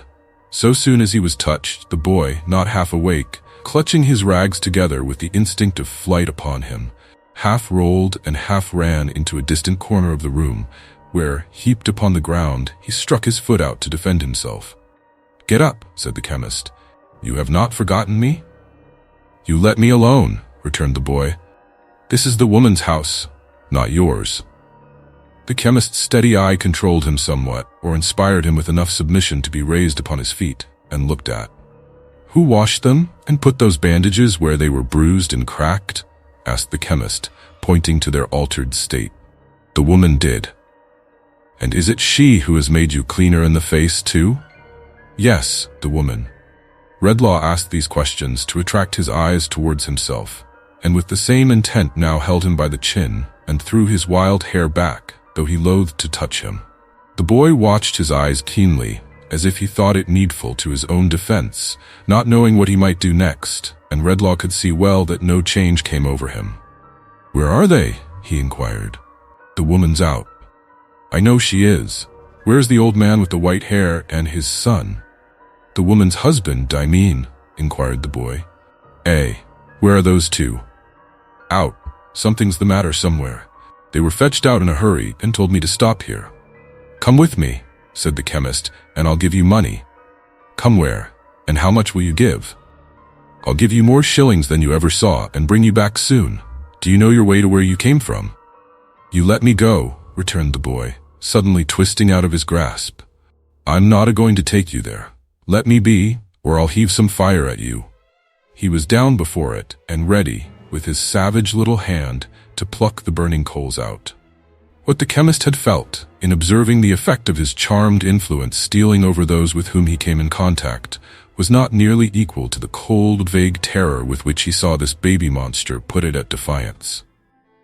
It chilled his blood to look on the immovable, impenetrable thing, in the likeness of a child, with its sharp, malignant face turned up to his, and its almost infant hand ready at the bars. "Listen, boy," he said, "you shall take me where you please, so that you take me where the people are very miserable or very wicked. I want to do them good, and not to harm them. You shall have money, as I have told you, and I will bring you back. Get up, come quickly." He made a hasty step towards the door, afraid of her returning. "Will you let me walk by myself, and never hold me, nor yet touch me?" said the boy, slowly withdrawing the hand with which he threatened, and beginning to get up. "I will. And let me go, before, behind, or anyways I like." "I will. Give me some money first then, and go." The chemist laid a few shillings, one by one, in his extended hand. To count them was beyond the boy's knowledge, but he said "one" every time, and avariciously looked at each as it was given, and at the donor. He had nowhere to put them, out of his hand, but in his mouth, and he put them there. Redlaw then wrote with his pencil on a leaf of his pocketbook that the boy was with him, and laying it on the table, signed to him to follow. Keeping his rags together as usual, the boy complied, and went out with his bare head and naked feet into the winter night, preferring not to depart by the iron gate by which he had entered, where they were in danger of meeting her whom he so anxiously avoided.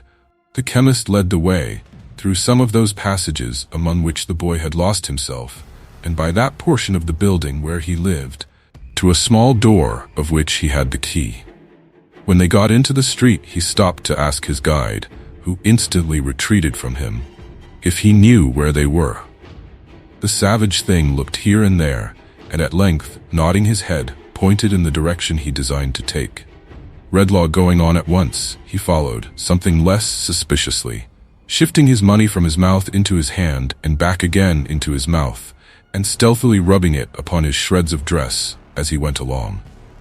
3 times in their progress they were side by side. 3 times they stopped, being side by side.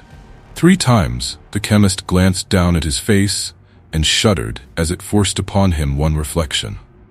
The first occasion was when they were crossing an old churchyard, and Redlaw stopped among the graves, utterly at a loss how to connect them with any tender, softening, or consolatory thought. The second was when the breaking forth of the moon induced him to look up at the heavens, where he saw her in her glory, surrounded by a host of stars he still knew by the names and histories which human science has appended to them, but where he saw nothing else he had been wont to see, felt nothing he had been wont to feel in looking up there on a bright night.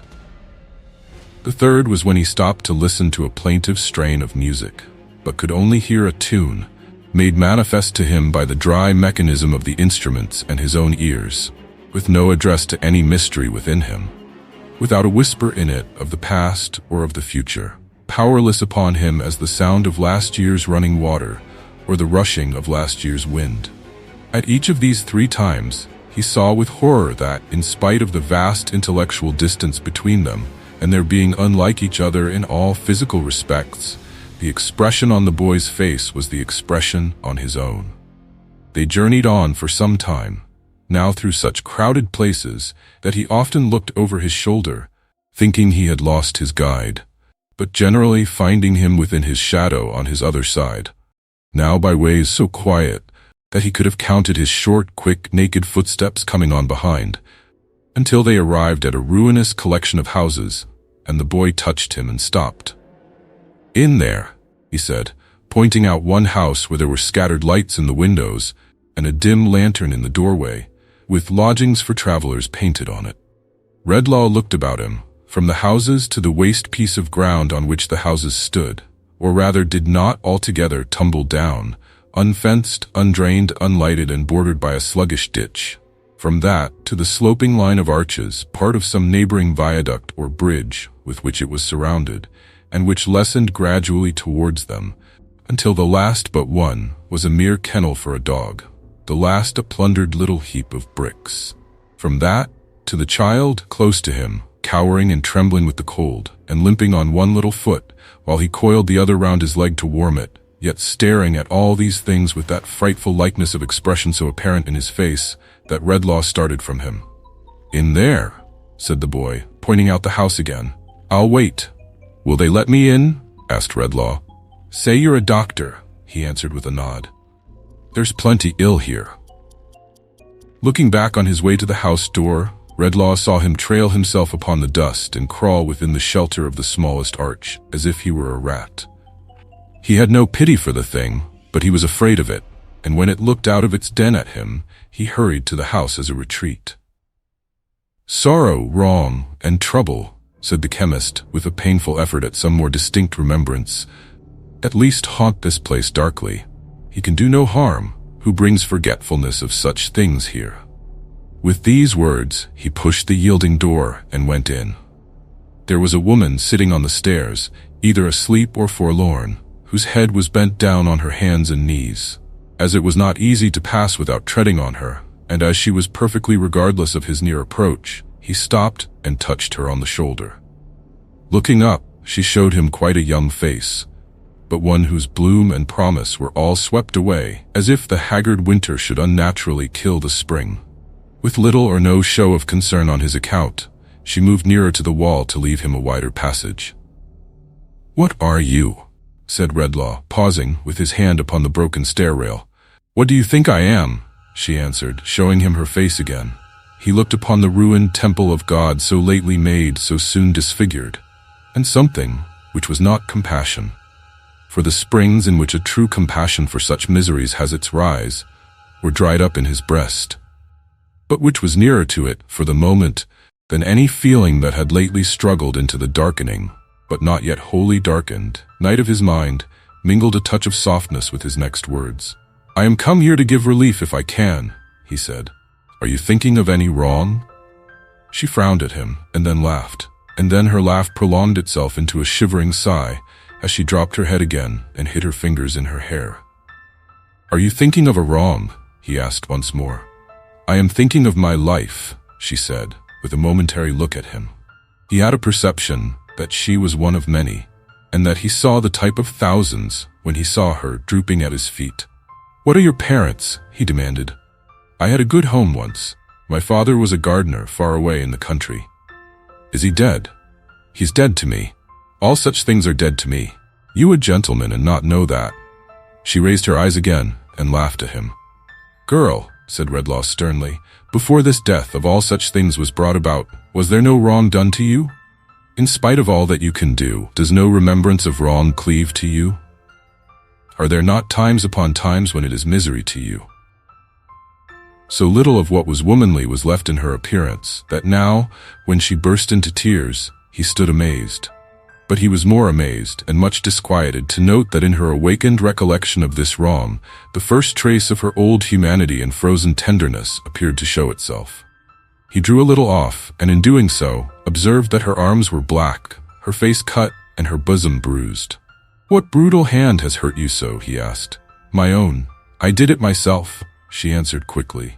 "It is impossible. I'll swear I did. He didn't touch me. I did it to myself in a passion, and threw myself down here. He wasn't near me. He never laid a hand upon me."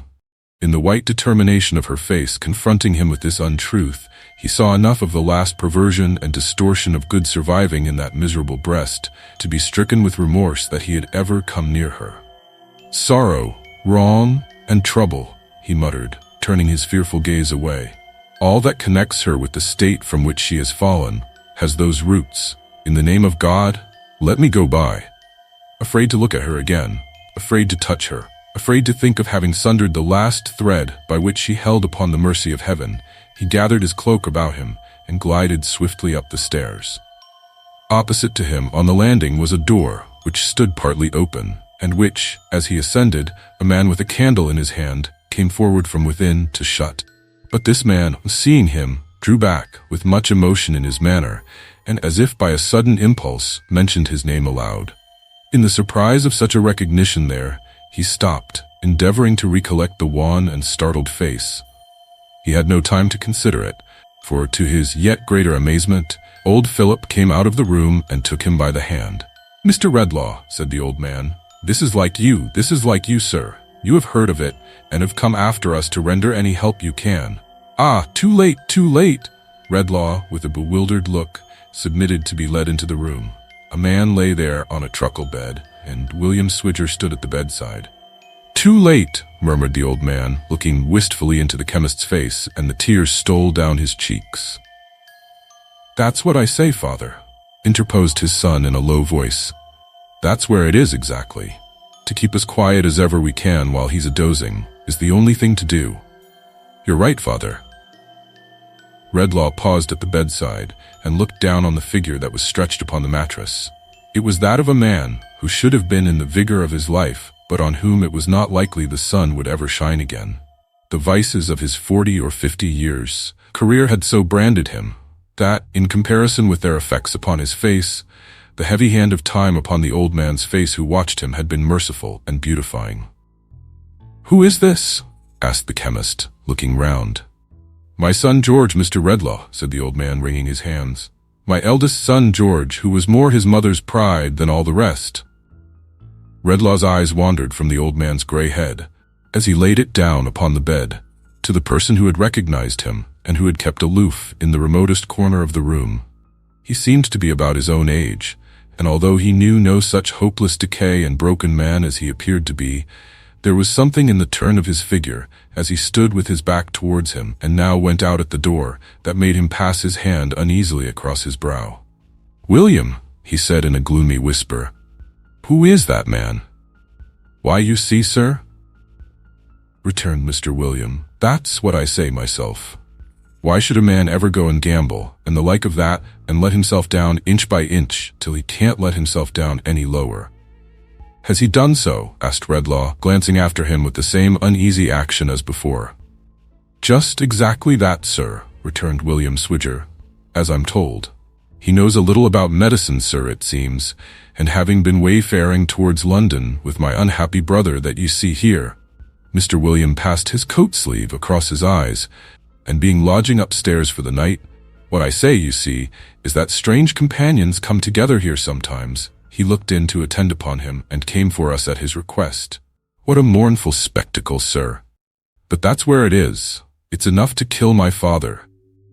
Redlaw looked up at these words, and, recalling where he was and with whom, and the spell he carried with him, which his surprise had obscured, retired a little, hurriedly, debating with himself whether to shun the house that moment or remain.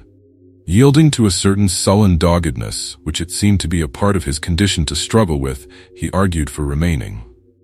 "Was it only yesterday," he said, "when I observed the memory of this old man to be a tissue of sorrow and trouble, and shall I be afraid, tonight, to shake it?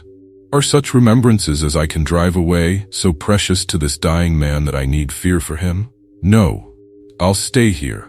But he stayed in fear and trembling none the less for these words, and, shrouded in his black cloak with his face turned from them, stood away from the bedside, listening to what they said, as if he felt himself a demon in the place. "Father," murmured the sick man, rallying a little from stupor. "My boy, my son George," said old Philip.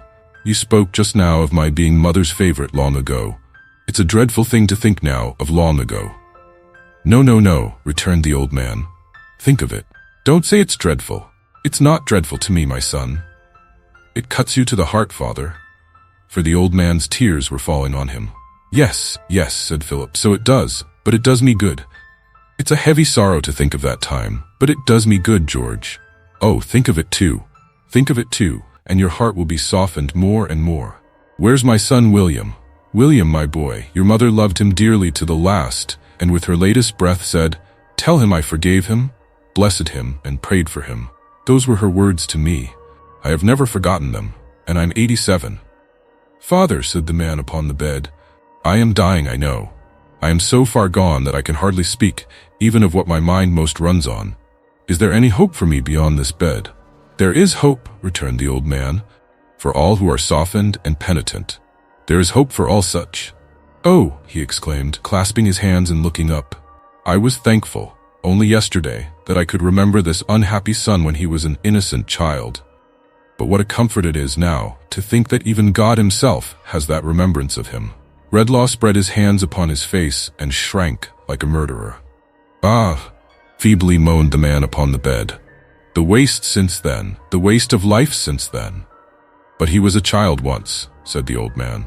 "He played with children. Before he lay down on his bed at night and fell into his guiltless rest, he said his prayers at his poor mother's knee. I have seen him do it many a time, and seen her lay his head upon her breast and kiss him. Sorrowful as it was to her and me to think of this when he went so wrong, and when our hopes and plans for him were all broken, this gave him still a hold upon us that nothing else could have given. O Father, so much better than the fathers upon earth. O Father, so much more afflicted by the errors of thy children.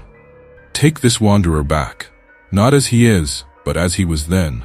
Let him cry to thee, as he has so often seemed to cry to us." As the old man lifted up his trembling hands, the son, for whom he made the supplication, laid his sinking head against him for support and comfort, as if he were indeed the child of whom he spoke. When did man ever tremble, as Redlaw trembled, in the silence that ensued? He knew it must come upon them, knew that it was coming fast. "My time is very short, my breath is shorter," said the sick man, supporting himself on one arm and with the other groping in the air. "And I remember there is something on my mind concerning the man who was here just now. Father and William, wait, is there really anything in black out there?" "Yes, yes, it is real," said his aged father. "Is it a man?" "What I say myself, George," interposed his brother, bending kindly over him. "It's Mr. Redlaw. I thought I had dreamed of him. Ask him to come here." The chemist, whiter than the dying man, appeared before him. Obedient to the motion of his hand, he sat upon the bed. "It has been so ripped up tonight, sir," said the sick man, laying his hand upon his heart, with a look in which the mute, imploring agony of his condition was concentrated, "by the sight of my poor old father, and the thought of all the trouble I have been the cause of, and all the wrong and sorrow lying at my door, that Was it the extremity to which he had come, or was it the dawning of another change that made him stop? That what I can do right with my mind running on so much, so fast, I'll try to do. There was another man here. Did you see him?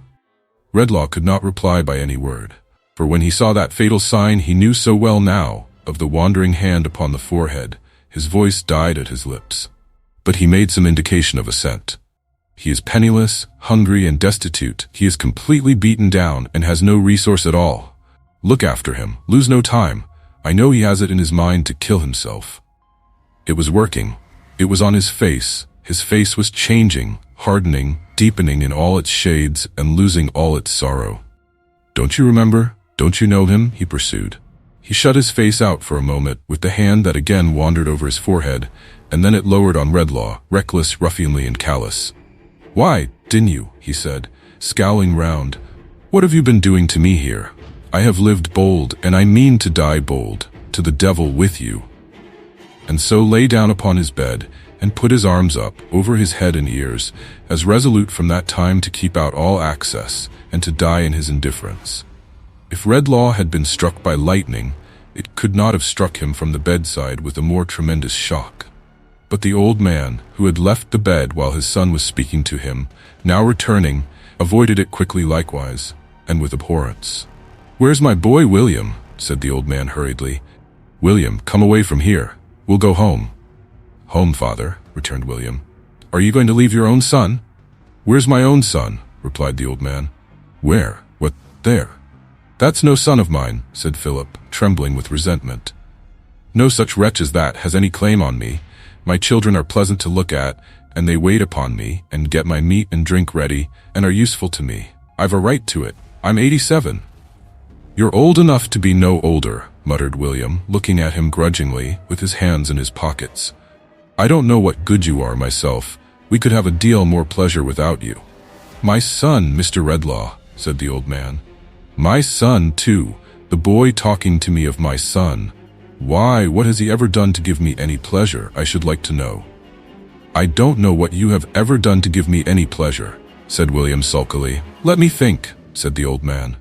"For how many Christmas times running have I sat in my warm place and never had to come out in the cold night air, and have made good cheer without being disturbed by any such uncomfortable, wretched sight as him there? Is it 20, William?" "Nigher 40, it seems," he muttered. "Why, when I look at my father, sir, and come to think of it," addressing Redlaw with an impatience and irritation that were quite new, "I'm whipped if I can see anything in him but a calendar of ever so many years of eating and drinking and making himself comfortable over and over again." "I am 87, said the old man, rambling on, childishly and weakly, "and I don't know as I ever was much put out by anything. I'm not going to begin now because of what he calls my son. He's not my son. I've had a power of pleasant times. I recollect once, no I don't.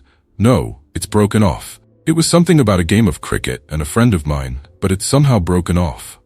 I wonder who he was. I suppose I liked him, and I wonder what became of him. I suppose he died? But I don't know, and I don't care neither. I don't care a bit." In his drowsy chuckling and the shaking of his head, he put his hands into his waistcoat pockets. In one of them he found a bit of holly, left there probably last night, which he now took out and looked at. "Berries, eh?" said the old man. "Ah, it's a pity they're not good to eat. I recollect when I was a little chap about as high as that, and out a-walking with, let me see. Who was I out a-walking with? No, I don't remember how that was. I don't remember as I ever walked with anyone particular or cared for anyone or anyone for me. Berries, eh? There's good cheer when there's berries. Well, I ought to have my share of it and to be waited on and kept warm and comfortable, for I'm 87 and a poor old man. I'm 87. The driveling, pitiable manner in which, as he repeated this, he nibbled at the leaves and spat the morsels out. The cold, uninterested eye with which his youngest son, so changed, regarded him. The determined apathy with which his eldest son lay hardened in his sin, impressed themselves no more on Redlaw's observation, for he broke his way from the spot to which his feet seemed to have been fixed, and ran out of the house. His guide came crawling forth from his place of refuge, and was ready for him before he reached the arches. "Back to the woman's?" he inquired. "Back quickly," answered Redlaw. "Stop nowhere on the way." For a short distance the boy went on before, but their return was more like a flight than a walk, and it was as much as his bare feet could do to keep pace with the chemist's rapid strides. Shrinking from all who passed, shrouded in his cloak, and keeping it drawn closely about him, as though there were mortal contagion in any fluttering touch of his garments, he made no pause until they reached the door by which they had come out. He unlocked it with his key, went in, accompanied by the boy, and hastened through the dark passages to his own chamber. The boy watched him as he made the door fast and withdrew behind the table when he looked round. "Come," he said. "Don't you touch me. You've not brought me here to take my money away." Redlaw threw some more upon the ground. He flung his body on it immediately, as if to hide it from him, lest the sight of it should tempt him to reclaim it, and not until he saw him seated by his lamp, with his face hidden in his hands, began furtively to pick it up. When he had done so, he crept near the fire, and sitting down in a great chair before it, took from his breast some broken scraps of food, and fell to munching, and to staring at the blaze, and now and then to glancing at his shillings, which he kept clenched up in a bunch in one hand. "And this," said Redlaw, gazing on him with increased repugnance and fear, "is the only one companion I have left on earth." How long it was before he was aroused from his contemplation of this creature, whom he dreaded so, whether half an hour or half the night, he knew not. But the stillness of the room was broken by the boy, whom he had seen listening, starting up and running towards the door. "Here's the woman coming," he exclaimed. The chemist stopped him on his way at the moment when she knocked. "Let me go to her, will you?" said the boy. "Not now," returned the chemist. "Stay here. Nobody must pass in or out of the room now. Who's that?" "It's I, sir," cried Millie. "Pray, sir, let me in." "No, not for the world," he said. Mr. Redlaw, pray, sir, let me in." "What is the matter?" he said, holding the boy. "The miserable man you saw is worse, and nothing I can say will wake him from his terrible infatuation. William's father has turned childish in a moment. William himself is changed. The shock has been too sudden for him. I cannot understand him. He is not like himself. Oh, Mr. Redlaw, pray advise me, help me." No, he answered. "Mr. Redlaw, dear sir, George has been muttering in his doze about the man you saw there who he fears will kill himself. Better he should do it than come near me. He says, in his wandering, that you know him, that he was your friend once long ago, that he is the ruined father of a student here. My mind misgives me of the young gentleman who has been ill. What is to be done? How is he to be followed? How is he to be saved? Mr. Redlaw, pray, oh pray, advise me, help me." All this time he held the boy, who was half mad, to pass him, and let her in. "Phantoms, punishers of impious thoughts," cried Redlaw, gazing round in anguish. "Look upon me from the darkness of my mind. Let the glimmering of contrition that I know is there shine up and show my misery. In the material world, as I have long taught, nothing can be spared. No step or atom in the wondrous structure could be lost without a blank being made in the great universe. I know now that it is the same with good and evil, happiness and sorrow in the memories of men. Pity me. Relieve me." There was no response, but her help me, let me in," and the boy's struggling to get to her. "Shadow of myself, spirit of my darker hours," cried Redlaw in distraction, "come back and haunt me day and night, but take this gift away. Or, if it must still rest with me, deprive me of the dreadful power of giving it to others. Undo what I have done. Leave me benighted, but restore the day to those whom I have cursed. As I have spared this woman from the first, and as I never will go forth again, but will die here, with no hand to tend me, save this creature's who is proof against me, hear me." The only reply still was, the boy struggling to get to her while he held him back, and the cry increasing in its energy, "Help, let me in. He was your friend once. How shall he be followed? How shall he be saved? They are all changed. There is no one else to help me. Pray, let me in." Chapter 3. The gift-reversed night was still heavy in the sky. On open plains, from hilltops and from the decks of solitary ships at sea, a distant low-lying line that promised by and by to change to light was visible in the dim horizon. But its promise was remote and doubtful, and the moon was striving with the night clouds busily. The shadows upon Redlaw's mind succeeded thick and fast to one another, and obscured its light as the night clouds hovered between the moon and earth, and kept the latter veiled in darkness. Fitful and uncertain as the shadows which the night clouds cast, were their concealments from him and imperfect revelations to him. And, like the night clouds still, if the clear light broke forth for a moment, it was only that they might sweep over it and make the darkness deeper than before. Without, there was a profound and solemn hush upon the ancient pile of building, and its buttresses and angles made dark shapes of mystery upon the ground, which now seemed to retire into the smooth white snow, and now seemed to come out of it, as the moon's path was more or less beset. Within, the chemist's room was indistinct and murky by the light of the expiring lamp. A ghostly silence had succeeded to the knocking and the voice outside. Nothing was audible but, now and then, a low sound among the whitened ashes of the fire, as of its yielding up its last breath. Before it on the ground the boy lay fast asleep. In his chair the chemist sat, as he had sat there since the calling at his door had ceased, like a man turned to stone. At such a time the Christmas music he had heard before began to play. He listened to it at first as he had listened in the churchyard, but presently it playing still, and being borne towards him on the night air in a low, sweet, melancholy strain. He rose, and stood stretching his hands about him as if there were some friend approaching within his reach, on whom his desolate touch might rest, yet do no harm. As he did this, his face became less fixed and wondering. A gentle trembling came upon him, and at last his eyes filled with tears, and he put his hands before them, and bowed down his head. His memory of sorrow, wrong, and trouble had not come back to him. He knew that it was not restored. He had no passing belief or hope that it was. But some dumb stir within him made him capable again of being moved by what was hidden afar off in the music. If it were only that it told him sorrowfully the value of what he had lost, he thanked heaven for it with a fervent gratitude. As the last chord died upon his ear, he raised his head to listen to its lingering vibration. Beyond the boy, so that his sleeping figure lay at its feet, a phantom stood, immovable and silent, with its eyes upon him. Ghastly it was as it had ever been, but not so cruel and relentless in its aspect, or he thought or hoped so as he looked upon it trembling.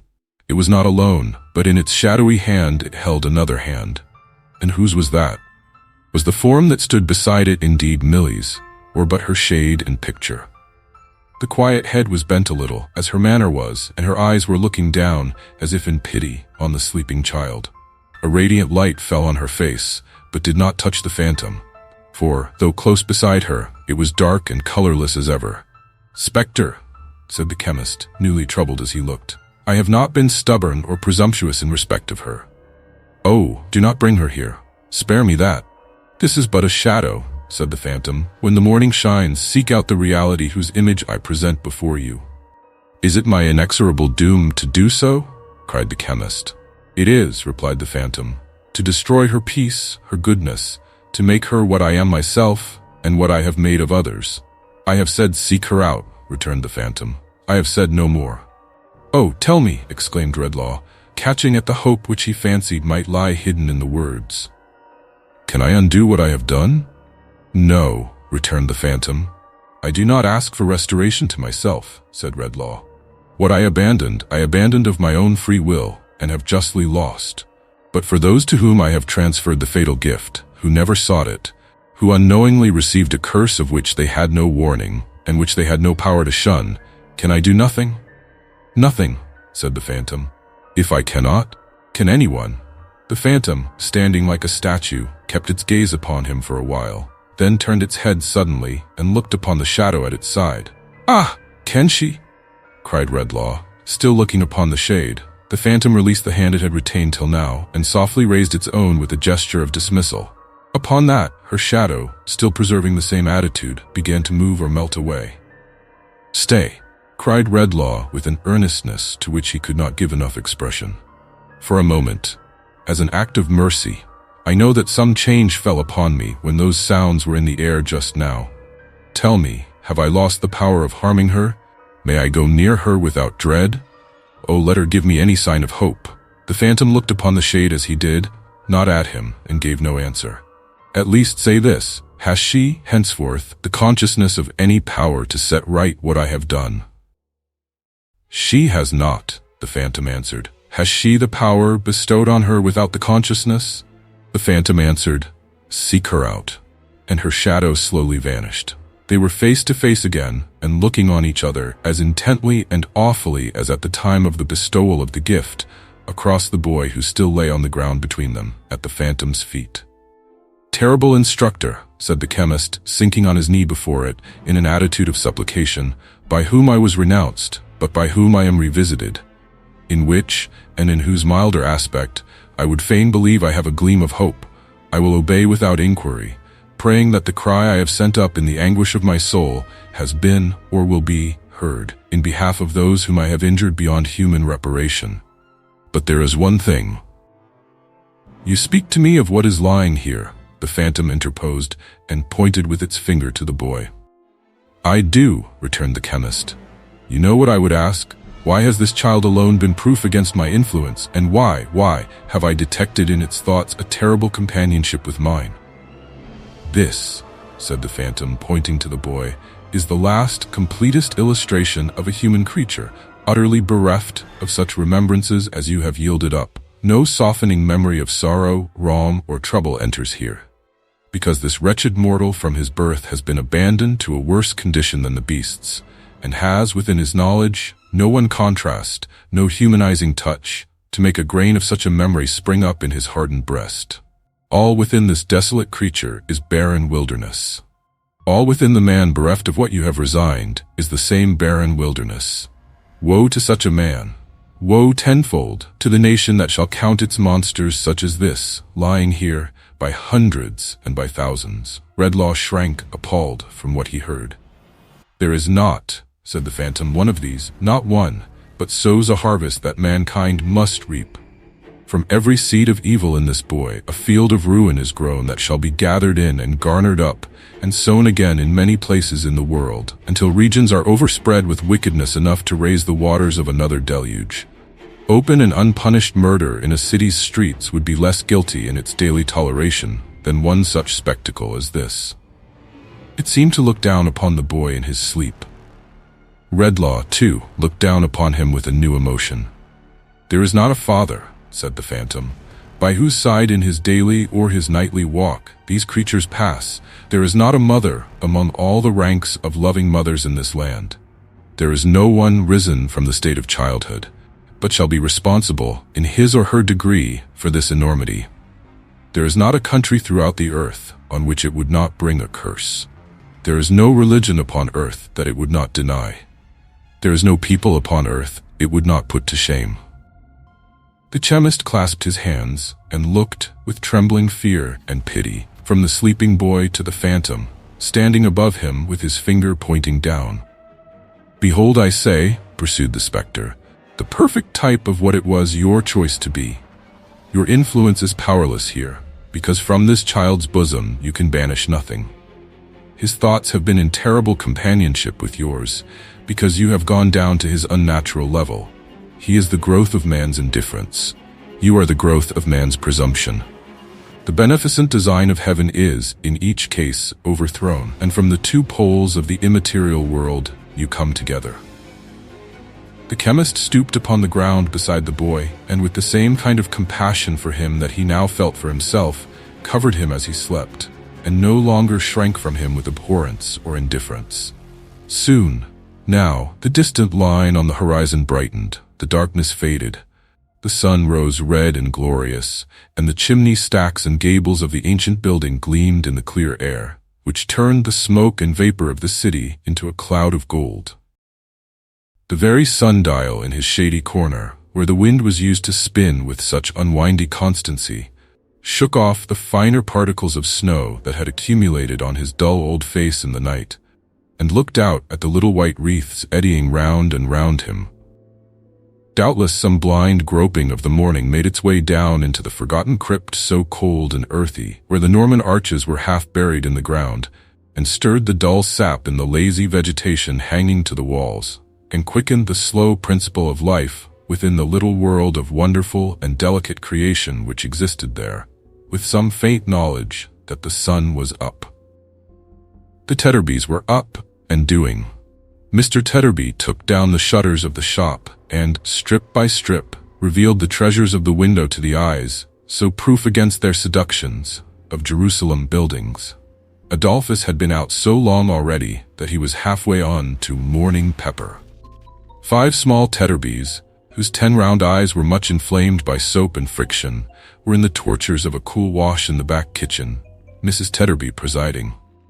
Johnny, who was pushed and hustled through his toilet with great rapidity when Moloch chanced to be in an exacting frame of mind, which was always the case, staggered up and down with his charge before the shop door, under greater difficulties than usual. The weight of Moloch being much increased by a complication of defenses against the cold, composed of knitted worsted work, and forming a complete suit of chain armor, with a headpiece and blue gaiters. It was a peculiarity of this baby to be always cutting teeth. Whether they never came, or whether they came and went away again, is not in evidence. But it had certainly cut enough on the showing of Mrs. Tetterby to make a handsome dental provision for the sign of the bull and mouth. All sorts of objects were impressed for the rubbing of its gums, notwithstanding that it always carried, dangling at its waist, which was immediately under its chin, a bone ring, large enough to have represented the rosary of a young nun. Knife handles, umbrella tops, the heads of walking sticks selected from the stock, the fingers of the family in general, but especially of Johnny, nutmeg graters, crusts, the handles of doors, and the cool knobs on the tops of pokers, were among the commonest instruments indiscriminately applied for this baby's relief. The amount of electricity that must have been rubbed out of it in a week is not to be calculated. Still, Mrs. Tetterby always said it was coming through, and then the child would be herself. And still it never did come through, and the child continued to be somebody else. The tempers of the little Tetterbys had sadly changed with a few hours. Mr. and Mrs. Tetterby themselves were not more altered than their offspring. Usually they were an unselfish, good-natured, yielding little race, sharing short commons when it happened, which was pretty often, contentedly and even generously, and taking a great deal of enjoyment out of a very little meat. But they were fighting now, not only for the soap and water, but even for the breakfast which was yet in perspective. The hand of every little Tetterby was against the other little Tetterbys, and even Johnny's hand, the patient, much enduring, and devoted Johnny, rose against the baby. Yes, Mrs. Tetterby, going to the door by mere accident, saw him viciously pick out a weak place in the suit of armor where a slap would tell, and slap that blessed child. Mrs. Tetterby had him into the parlor by the collar in that same flash of time, and repaid him the assault with usury thereto. "You brute, you murdering little boy," said Mrs. Tetterby. "Had you the heart to do it?" "Why don't her teeth come through, then?" retorted Johnny, in a loud, rebellious voice. "Instead of bothering me. How would you like it yourself?" "Like it, sir," said Mrs. Tetterby, relieving him of his dishonored load. "Yes, like it," said Johnny. "How would you?" "Not at all. If you was me, you'd go for a soldier. I will too. There ain't no babies in the army." Mr. Tetterby, who had arrived upon the scene of action, rubbed his chin thoughtfully, instead of correcting the rebel, and seemed rather struck by this view of a military life. "I wish I was in the army myself, if the child's in the right," said Mrs. Tetterby, looking at her husband, "for I have no peace of my life here. I'm a slave, a Virginia slave." Some indistinct association with their weak descent on the tobacco trade perhaps suggested this aggravated expression to Mrs. Tetterby. "I never have a holiday, or any pleasure at all, from year's end to year's end." "Why, Lord bless and save the child," said Mrs. Tetterby, shaking the baby with an irritability hardly suited to so pious an aspiration. "What's the matter with her now?" Not being able to discover, and not rendering the subject much clearer by shaking it, Mrs. Tetterby put the baby away in a cradle, and folding her arms, sat rocking it angrily with her foot. "How you stand there, Dolphus?" said Mrs. Tetterby to her husband. "Why don't you do something?" "Because I don't care about doing anything," Mr. Tetterby replied. "I am sure I don't," said Mrs. Tetterby. "I'll take my oath I don't," said Mr. Tetterby. A diversion arose here among Johnny and his 5 younger brothers, who, in preparing the family breakfast table, had fallen to skirmishing for the temporary possession of the loaf, and were buffeting one another with great heartiness. The smallest boy of all, with precocious discretion, hovering outside the knot of combatants and harassing their legs. Into the midst of this fray, Mr. and Mrs. Tetterby both precipitated themselves with great ardor, as if such ground were the only ground on which they could now agree, and having, with no visible remains of their late soft-heartedness, laid about them without any lenity, and done much execution, resumed their former relative positions. "You had better read your paper than do nothing at all," said Mrs. Tetterby. "What's there to read in a paper?" returned Mr. Tetterby with excessive discontent. "What?" said Mrs. Tetterby. "Police." "It's nothing to me," said Tetterby. "What do I care what people do or are done to?" "Suicides," suggested Mrs. Tetterby. "No business of mine," replied her husband. "Births, deaths, and marriages, are those nothing to you?" said Mrs. Tetterby. "If the births were all over for good, and all today, and the deaths were all to begin to come off tomorrow, I don't see why it should interest me till I thought it was a-coming to my turn," grumbled Tetterby. "As to marriages, I've done it myself. I know quite enough about them." To judge from the dissatisfied expression of her face and manner, Mrs. Tetterby appeared to entertain the same opinions as her husband. But she opposed him, nevertheless, for the gratification of quarreling with him. "Oh, you're a consistent man," said Mrs. Tetterby. "Ain't you? You, with the screen of your own making there, made of nothing else but bits of newspapers, which you sit and read to the children by the half-hour together." "Say used to, if you please," returned her husband. "You won't find me doing so any more. I'm wiser now." "Bah, wiser indeed," said Mrs. Tetterby. "Are you better?" The question sounded some discordant note in Mr. Tetterby's breast. He ruminated dejectedly and passed his hand across and across his forehead. "Better," murmured Mr. Tetterby. "I don't know as any of us are better, or happier either. Better, is it?" He turned to the screen and traced about it with his finger, until he found a certain paragraph of which he was in quest. "This used to be one of the family favorites, I recollect," said Tetterby in a forlorn and stupid way, "and used to draw tears from the children, and make 'em good, if there was any little bickering or discontent among them, next to the story of the robin redbreasts in the wood. Melancholy case of destitution. Yesterday a small man with a baby in his arms and surrounded by half a dozen ragged little ones, of various ages between 10 and 2, the whole of whom were evidently in a famishing condition, appeared before the worthy magistrate, and made the following recital.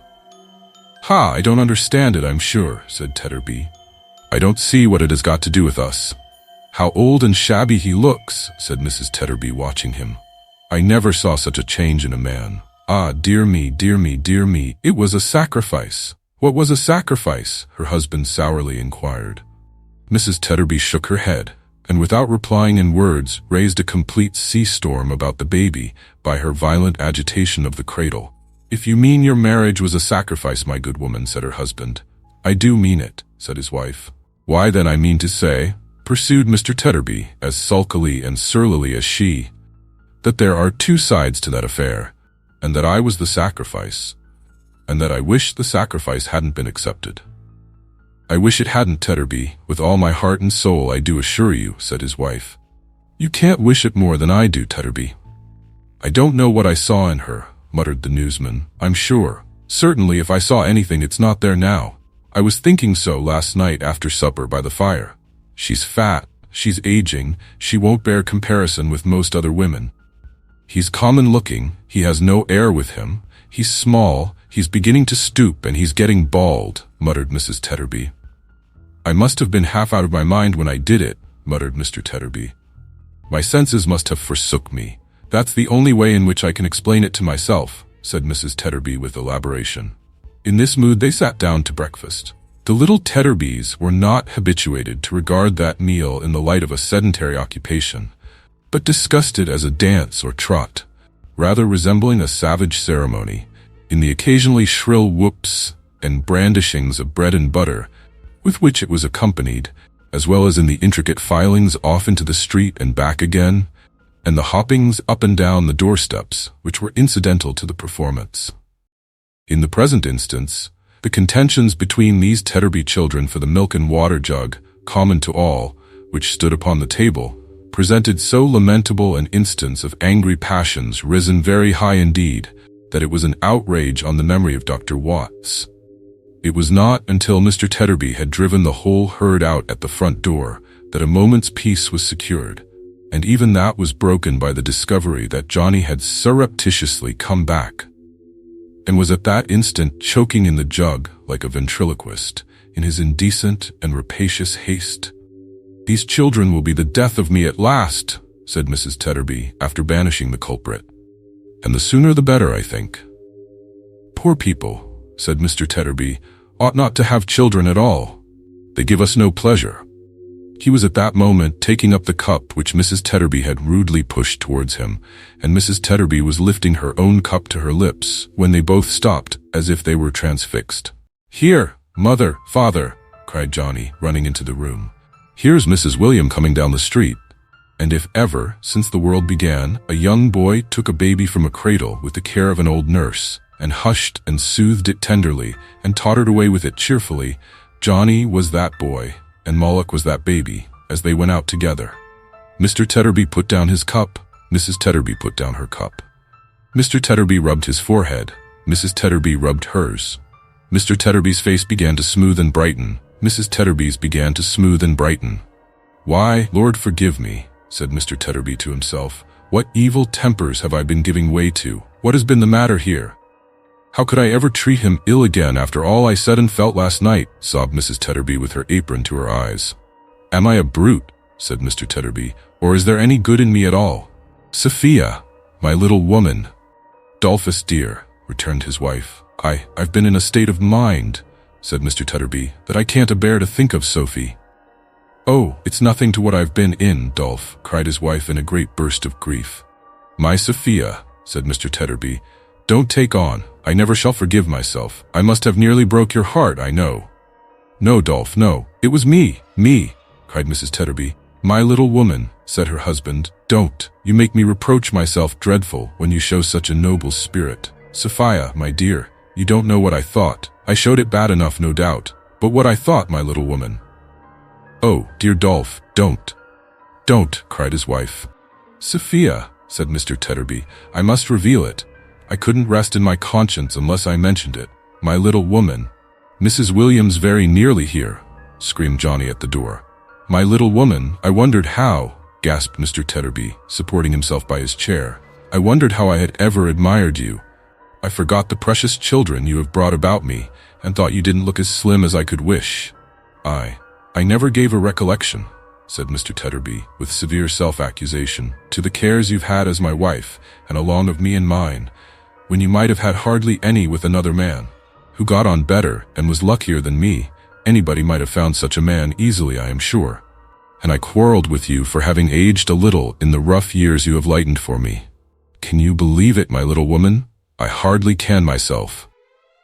Mrs. Tetterby, in a whirlwind of laughing and crying, caught his face within her hands and held it there. "Oh, Dolph," she cried, "I am so happy that you thought so.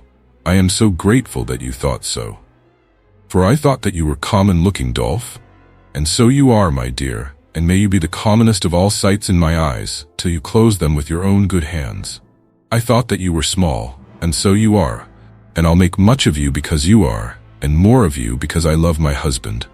I thought that you began to stoop, and so you do, and you shall lean on me, and I'll do all I can to keep you up. I thought there was no air about you, but there is, and it's the air of home, and that's the purest and the best there is, and God bless home once more, and all belonging to it, Dolph." "Hurrah, here's Mrs. William," cried Johnny. So she was, and all the children with her. And so she came in, they kissed her, and kissed one another, and kissed the baby, and kissed their father and mother, and then ran back and flocked and danced about her, trooping on with her in triumph. Mr. and Mrs. Tetterby were not a bit behindhand in the warmth of their reception. They were as much attracted to her as the children were. They ran towards her, kissed her hands, pressed round her, could not receive her ardently or enthusiastically enough. She came among them like the spirit of all goodness, affection, gentle consideration, love, and domesticity. "What? Are you all so glad to see me too this bright Christmas morning?" said Milly, clapping her hands in a pleasant wonder. Oh dear, how delightful this is! More shouting from the children, more kissing, more trooping round her, more happiness, more love, more joy, more honor, on all sides than she could bear. Oh dear, said Milly, what delicious tears you make me shed. How can I ever have deserved this? What have I done to be so loved? Who can help it? Cried Mr. Tetterby. Who can help it? Cried Mrs. Tetterby. Who can help it? Echoed the children in a joyful chorus. And they danced and trooped about her again, and clung to her, and laid their rosy faces against her dress, and kissed and fondled it, and could not fondle it or her enough. I never was so moved, said Milly, drying her eyes, as I have been this morning. I must tell you as soon as I can speak. Mr. Redlaw came to me at sunrise, and with a tenderness in his manner, more as if I had been his darling daughter than myself, implored me to go with him to where William's brother George is lying ill. We went together, and all the way along he was so kind and so subdued, and seemed to put such trust and hope in me, that I could not help crying with pleasure. When we got to the house, we met a woman at the door. Somebody had bruised and hurt her, I am afraid, who caught me by the hand and blessed me as I passed. She was right, said Mr. Tetterby. Mrs. Tetterby said she was right.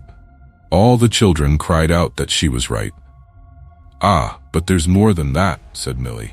When we got upstairs into the room, the sick man who had lain for hours in a state from which no effort could rouse him, rose up in his bed, and bursting into tears, stretched out his arms to me and said that he had led a misspent life, but that he was truly repentant now in his sorrow for the past, which was all as plain to him as a great prospect from which a dense black cloud had cleared away, and that he entreated me to ask his poor old father for his pardon and his blessing, and to say a prayer beside his bed. And when I did so, Mr. Redlaw joined in it so fervently, and then so thanked me, and thanked heaven, that my heart quite overflowed, and I could have done nothing but sob and cry, if the sick man had not begged me to sit down by him, which made me quiet, of course. As I sat there, he held my hand in his until he sank in a doze, and even then, when I withdrew my hand to leave him to come here, which Mr. Redlaw was very earnest indeed in wishing me to do, his hand felt for mine, so that someone else was obliged to take my place and make believe to give him my hand back. Oh dear, said Milly, sobbing. How thankful and how happy I should feel and do feel for all this. While she was speaking, Redlaw had come in and, after pausing for a moment to observe the group of which she was the center, had silently ascended the stairs. Upon those stairs he now appeared again, remaining there while the young student passed him and came running down. Kind nurse, gentlest, best of creatures, he said, falling on his knee to her and catching at her hand, forgive my cruel ingratitude. Oh dear, cried Milly innocently. Here's another of them. Oh dear, here's somebody else who likes me. What shall I ever do? The guileless, simple way in which she said it, and in which she put her hands before her eyes and wept for very happiness, was as touching as it was delightful. I was not myself, he said. I don't know what it was. It was some consequence of my disorder, perhaps. I was mad. But I am so no longer. Almost as I speak, I am restored. I heard the children crying out your name, and the shade passed from me at the very sound of it. Oh, don't weep, dear Milly, if you could read my heart, and only knew with what affection and what grateful homage it is glowing, you would not let me see you weep. It is such deep reproach. No, said Milly, it's not that. It's not indeed. It's joy. It's wonder that you should think it necessary to ask me to forgive so little, and yet it's pleasure that you do. And will you come again? And will you finish the little curtain? No, said Milly, drying her eyes and shaking her head. You won't care for my needlework now. Is it forgiving me to say that? She beckoned him aside and whispered in his ear. There is news from your home, Mr. Edmund. News? How? Either you're not writing when you were very ill, or the change in your handwriting when you began to be better created some suspicion of the truth. However that is, but you're sure you'll not be the worse for any news if it's not bad news? Sure. Then there's someone come, said Milly. My mother? Asked the student, glancing round involuntarily towards Redlaw, who had come down from the stairs. Hush, no, said Milly. It can be no one else. Indeed? Said Milly. Are you sure? It is not. Before he could say more, she put her hand upon his mouth. Yes, it is, said Milly. The young lady, she is very like the miniature, Mr. Edmund, but she is prettier, was too unhappy to rest without satisfying her doubts, and came up last night with a little servant maid. As you always dated your letters from the college, she came there, and before I saw Mr. Redlaw this morning, I saw her. She likes me too, said Milly. Oh dear, that's another. This morning, where is she now? Why, she is now, said Milly, advancing her lips to his ear, in my little parlor in the lodge and waiting to see you. He pressed her hand and was darting off, but she detained him. Mr. Redlaw is much altered and has told me this morning that his memory is impaired. Be very considerate to him, Mr. Edmund. He needs that from us all. The young man assured her by a look that her caution was not ill bestowed, and as he passed the chemist on his way out, bent respectfully and with an obvious interest before him. Redlaw returned the salutation courteously and even humbly, and looked after him as he passed on. He drooped his head upon his hand too, as trying to reawaken something he had lost. But it was gone. The abiding change that had come upon him since the influence of the music and the phantom's reappearance was that now he truly felt how much he had lost, and could compassionate his own condition and contrast it, clearly, with the natural state of those who were around him. In this, an interest in those who were around him was revived, and a meek, submissive sense of his calamity was bred, resembling that which sometimes obtains in age, when its mental powers are weakened, without insensibility or sullenness being added to the list of its infirmities. He was conscious that as he redeemed, through Milly, more and more of the evil he had done, and as he was more and more with her, this change ripened itself within him. Therefore, and because of the attachment she inspired him with, but without other hope, he felt that he was quite dependent on her, and that she was his staff in his affliction. So, when she asked him whether they should go home now, to where the old man and her husband were, and he readily replied yes, being anxious in that regard, he put his arm through hers and walked beside her, not as if he were the wise and learned man to whom the wonders of nature were an open book, and hers were the uninstructed mind, but as if their two positions were reversed, and he knew nothing and she all. He saw the children throng about her and caress her, as he and she went away together thus, out of the house. He heard the ringing of their laughter and their merry voices. He saw their bright faces, clustering around him like flowers. He witnessed the renewed contentment and affection of their parents. He breathed the simple air of their poor home, restored to its tranquility. He thought of the unwholesome blight he had shed upon it, and might, but for her, have been diffusing then. And perhaps it is no wonder that he walked submissively beside her, and drew her gentle bosom nearer to his own. When they arrived at the lodge, the old man was sitting in his chair in the chimney corner, with his eyes fixed on the ground, and his son was leaning against the opposite side of the fireplace, looking at him. As she came in at the door, both started and turned round towards her, and a radiant change came upon their faces. "Oh dear, dear, dear, they are all pleased to see me like the rest," cried Milly, clapping her hands in an ecstasy and stopping short. "Here are two more. Pleased to see her." Pleasure was no word for it. She ran into her husband's arms, thrown wide open to receive her, and he would have been glad to have her there, with her head lying on his shoulder, through the short winter's day. But the old man couldn't spare her. He had arms for her too, and he locked her in them.